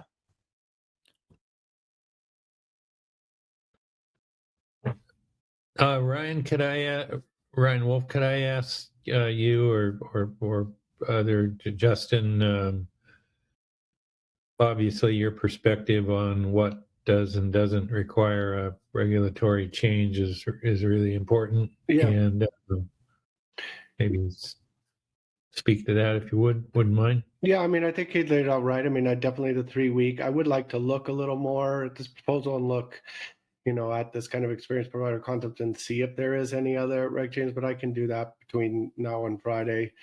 I'd also like to think a little bit more thinking on Barry's paper and on appropriations, and that might mean any reg changes too, but I don't have any answers to those right now, but I think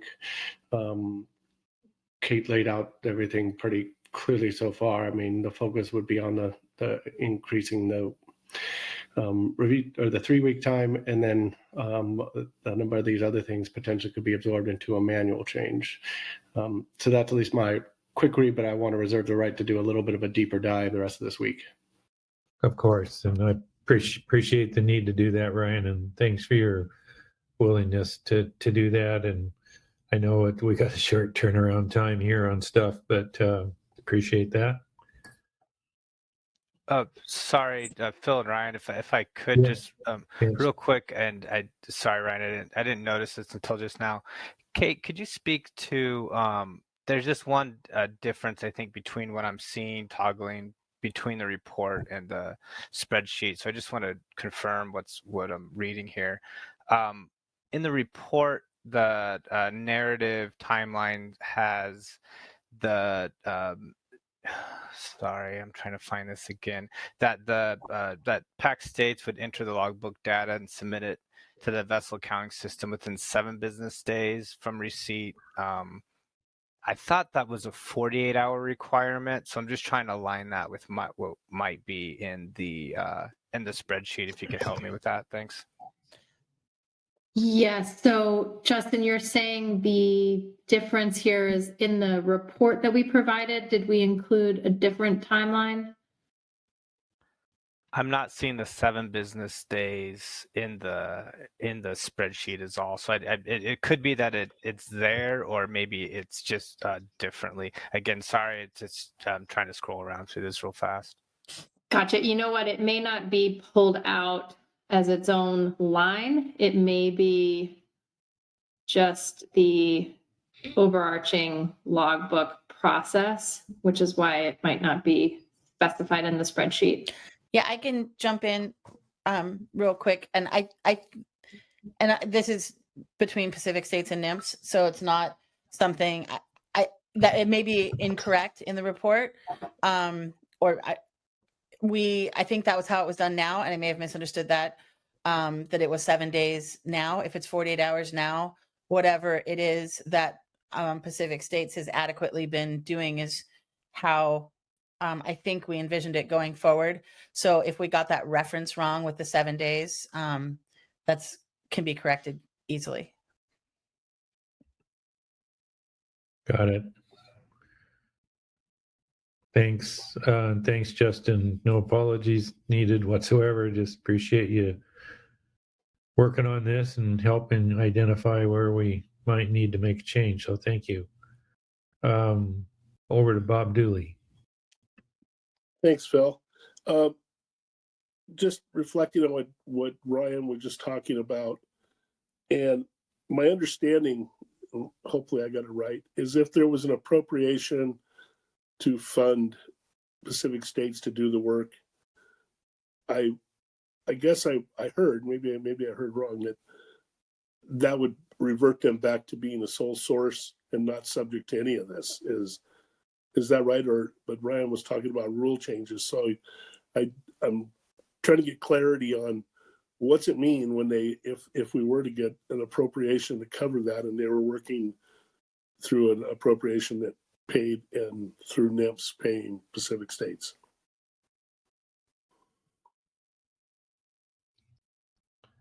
That question was for Ryan, correct? Yeah, because if you could answer it. Sorry, I missed that, but can you say that one more time?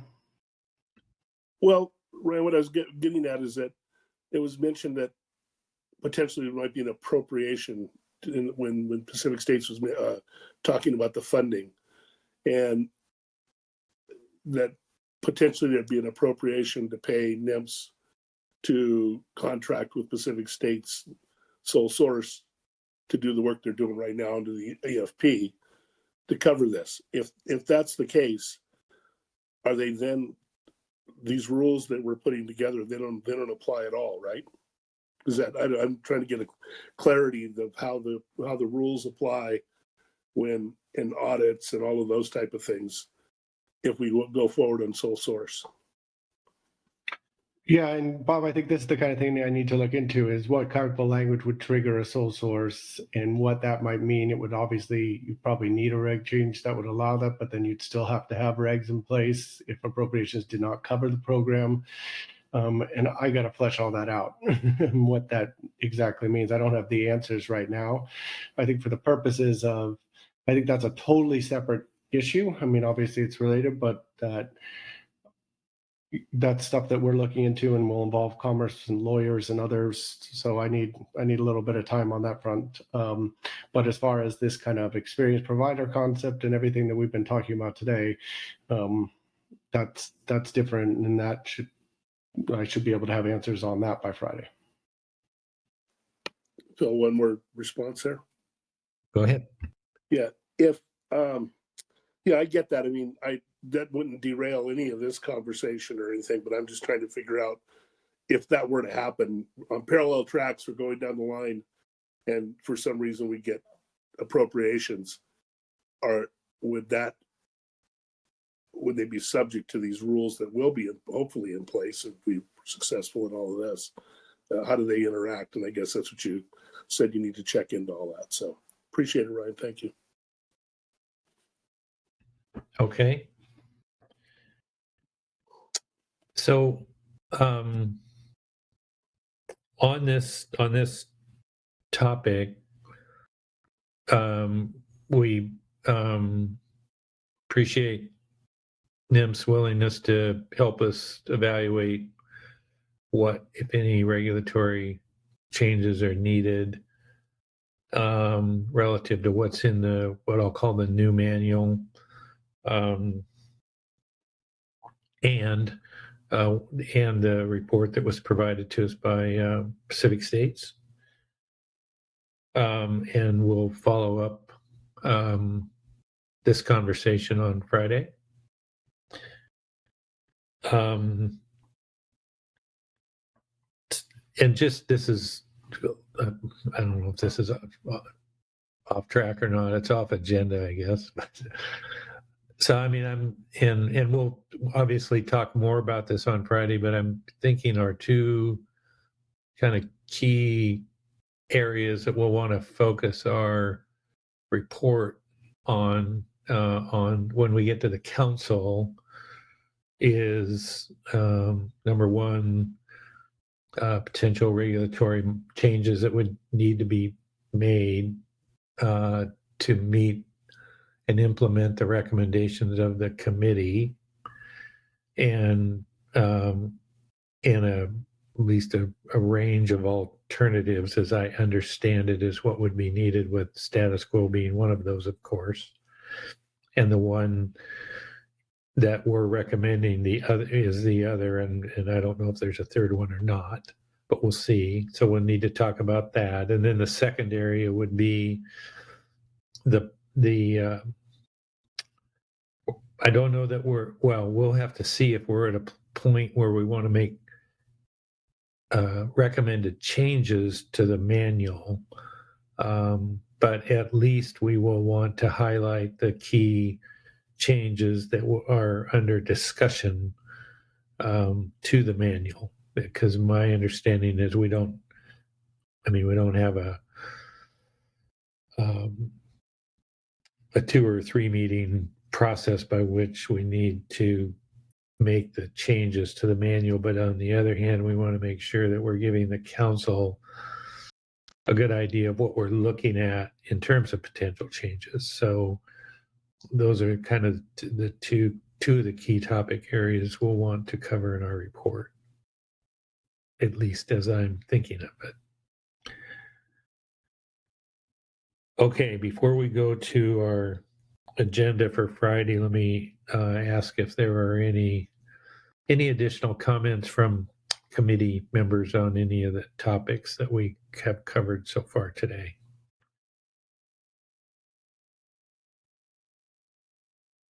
And if there are not, then I'll ask if there are any public comments on any of the topics we have covered in our discussion today.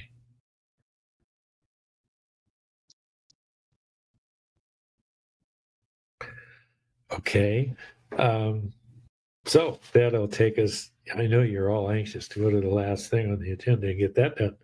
That'll take us to the agenda for Friday. We have a one put together for your consideration here. That would include our normal, I'll try to seek some help on note taking in advance of 8:30 on the morning of the meeting, like I did today. So the second item there, of course, is the continuation of the discussions on the relevant topics. And I would say that the relevant topics are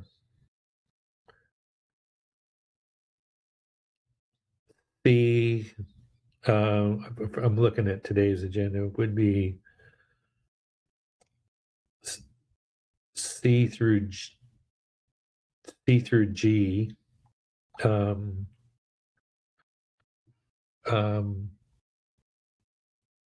Picking up on where we left off. So we'll do our very best not to start from scratch and lose the whatever forward progress we've made on those topics. We have some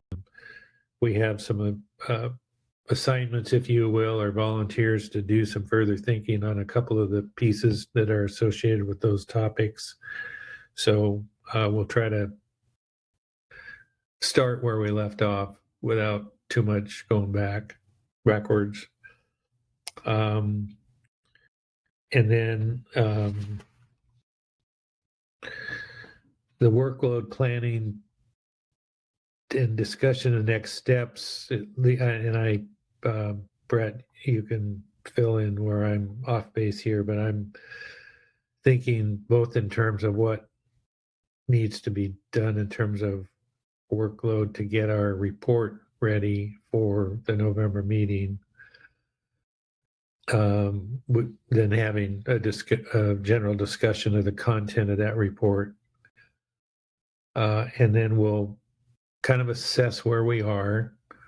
Let's assume that we have at least one item for a regulatory change, and let's assume we have maybe 3 or 4 key elements of a revised or new manual that we will want to have further deliberations on and work as needed. So that's kind of what I'm thinking of in terms of the what we will need to do between now and the March 2023 meeting. And so that would lead us to the needing to discuss how many additional meetings we think we'll need to do that work, and then get into the probably scheduling of those in the near term. And of course, taking public comment along the way. So that's what we kind of had outlined. We won't have as much time on Friday. We have 3 hours. So we'll need to be diligent to make sure we do what we need to do, not do more than we need to do, and be concluded by noon. And of course, we can mess around with this agenda as needed when we start on Friday. Obviously, not locked in stone. So comments from the committee members on that kind of outline for our Friday? Let me see. I don't have my participant thing up. Any comments? Oh my goodness, what are you thinking about? Okay, I'm not seeing any. So we'll kind of use this, and we'll come back and revisit our agenda for Friday when we start our meeting. Brett, as we always do at the end of going through a thing like this, how are we doing? Thank you, Phil. I think what you proposed there and discussed on the plan for Friday is a good one. I'm willing to try to frame out a report and just get that started. And some of the things I've heard as far as maybe potential alternative for the change in the 3-week turnaround time, and a couple other points maybe of consideration and discussion. So I'm happy to do that and distribute that, and just as a starting point for Friday, so we have something to work from. If you want to go that route, otherwise we could continue the discussion, keep compiling the notes, and then draft up a report for distribution and finalization after the meeting breaks. I look to you to sort of think about how we want to approach that. It's kind of nice to have something on paper for everyone to look at, for some ideas about how we want to proceed with the potential and identifying, potential regulatory changes, as Ryan was going to try to work through. And then also maybe some draft alternatives for some of the solutions here, and ideas about how to move forward with the manual, and those kinds of things, to get something in front of our eyes on the screen before we break, right, and discuss, just so that then we can finalize that report quickly, because the meeting comes so fast then after we're done on Friday. Yeah, that sounds good to me. I think what we're talking about is, for lack of better terms, a framework or outline of our report. Okay. Just making sure. I just want to make sure we hit the key topic areas for changes in the manual, and any regulatory changes that'll be further informed with our discussion that we have on Friday, and we hear back from Ryan, and the rest of us have a chance to give some additional thoughts. So okay, that sounds good to me. Okay. And if committee members, any particular thing that you want to make sure we don't miss beyond what I think are the obvious ones? Okay. Well, I'm gonna one last call. If anyone has any additional thoughts that they want to express now, you can raise your hand. And if not, I'm going to offer my thanks to everybody that for your participation today. Particular shout outs to both the subgroups who've been working on their items that we asked them to way back in, I think, in April. That that was extremely helpful. I thought, I don't know how we could have possibly advanced our conversation without the work that you all did. So thank you very much for that. Let's keep our collective eyes on the ball here in terms of making the needed changes that will allow us to have a cost-effective and efficient EM program here that is going to stand the test of time, and do our very best to achieve that objective. I know that's why you are all invested in this group and trying to get there. So thank you for that commitment and dedication. With that, I'll go ahead and bring our meeting to a close, and I'll adjourn our GEMPAC TAC meeting here on October 24th, and look forward to talking with you all on Friday beginning at 9 a.m. Thanks, Phil. Thank you, Phil. Thanks, everyone. Thank you, Phil. Thank you, Phil. Yep.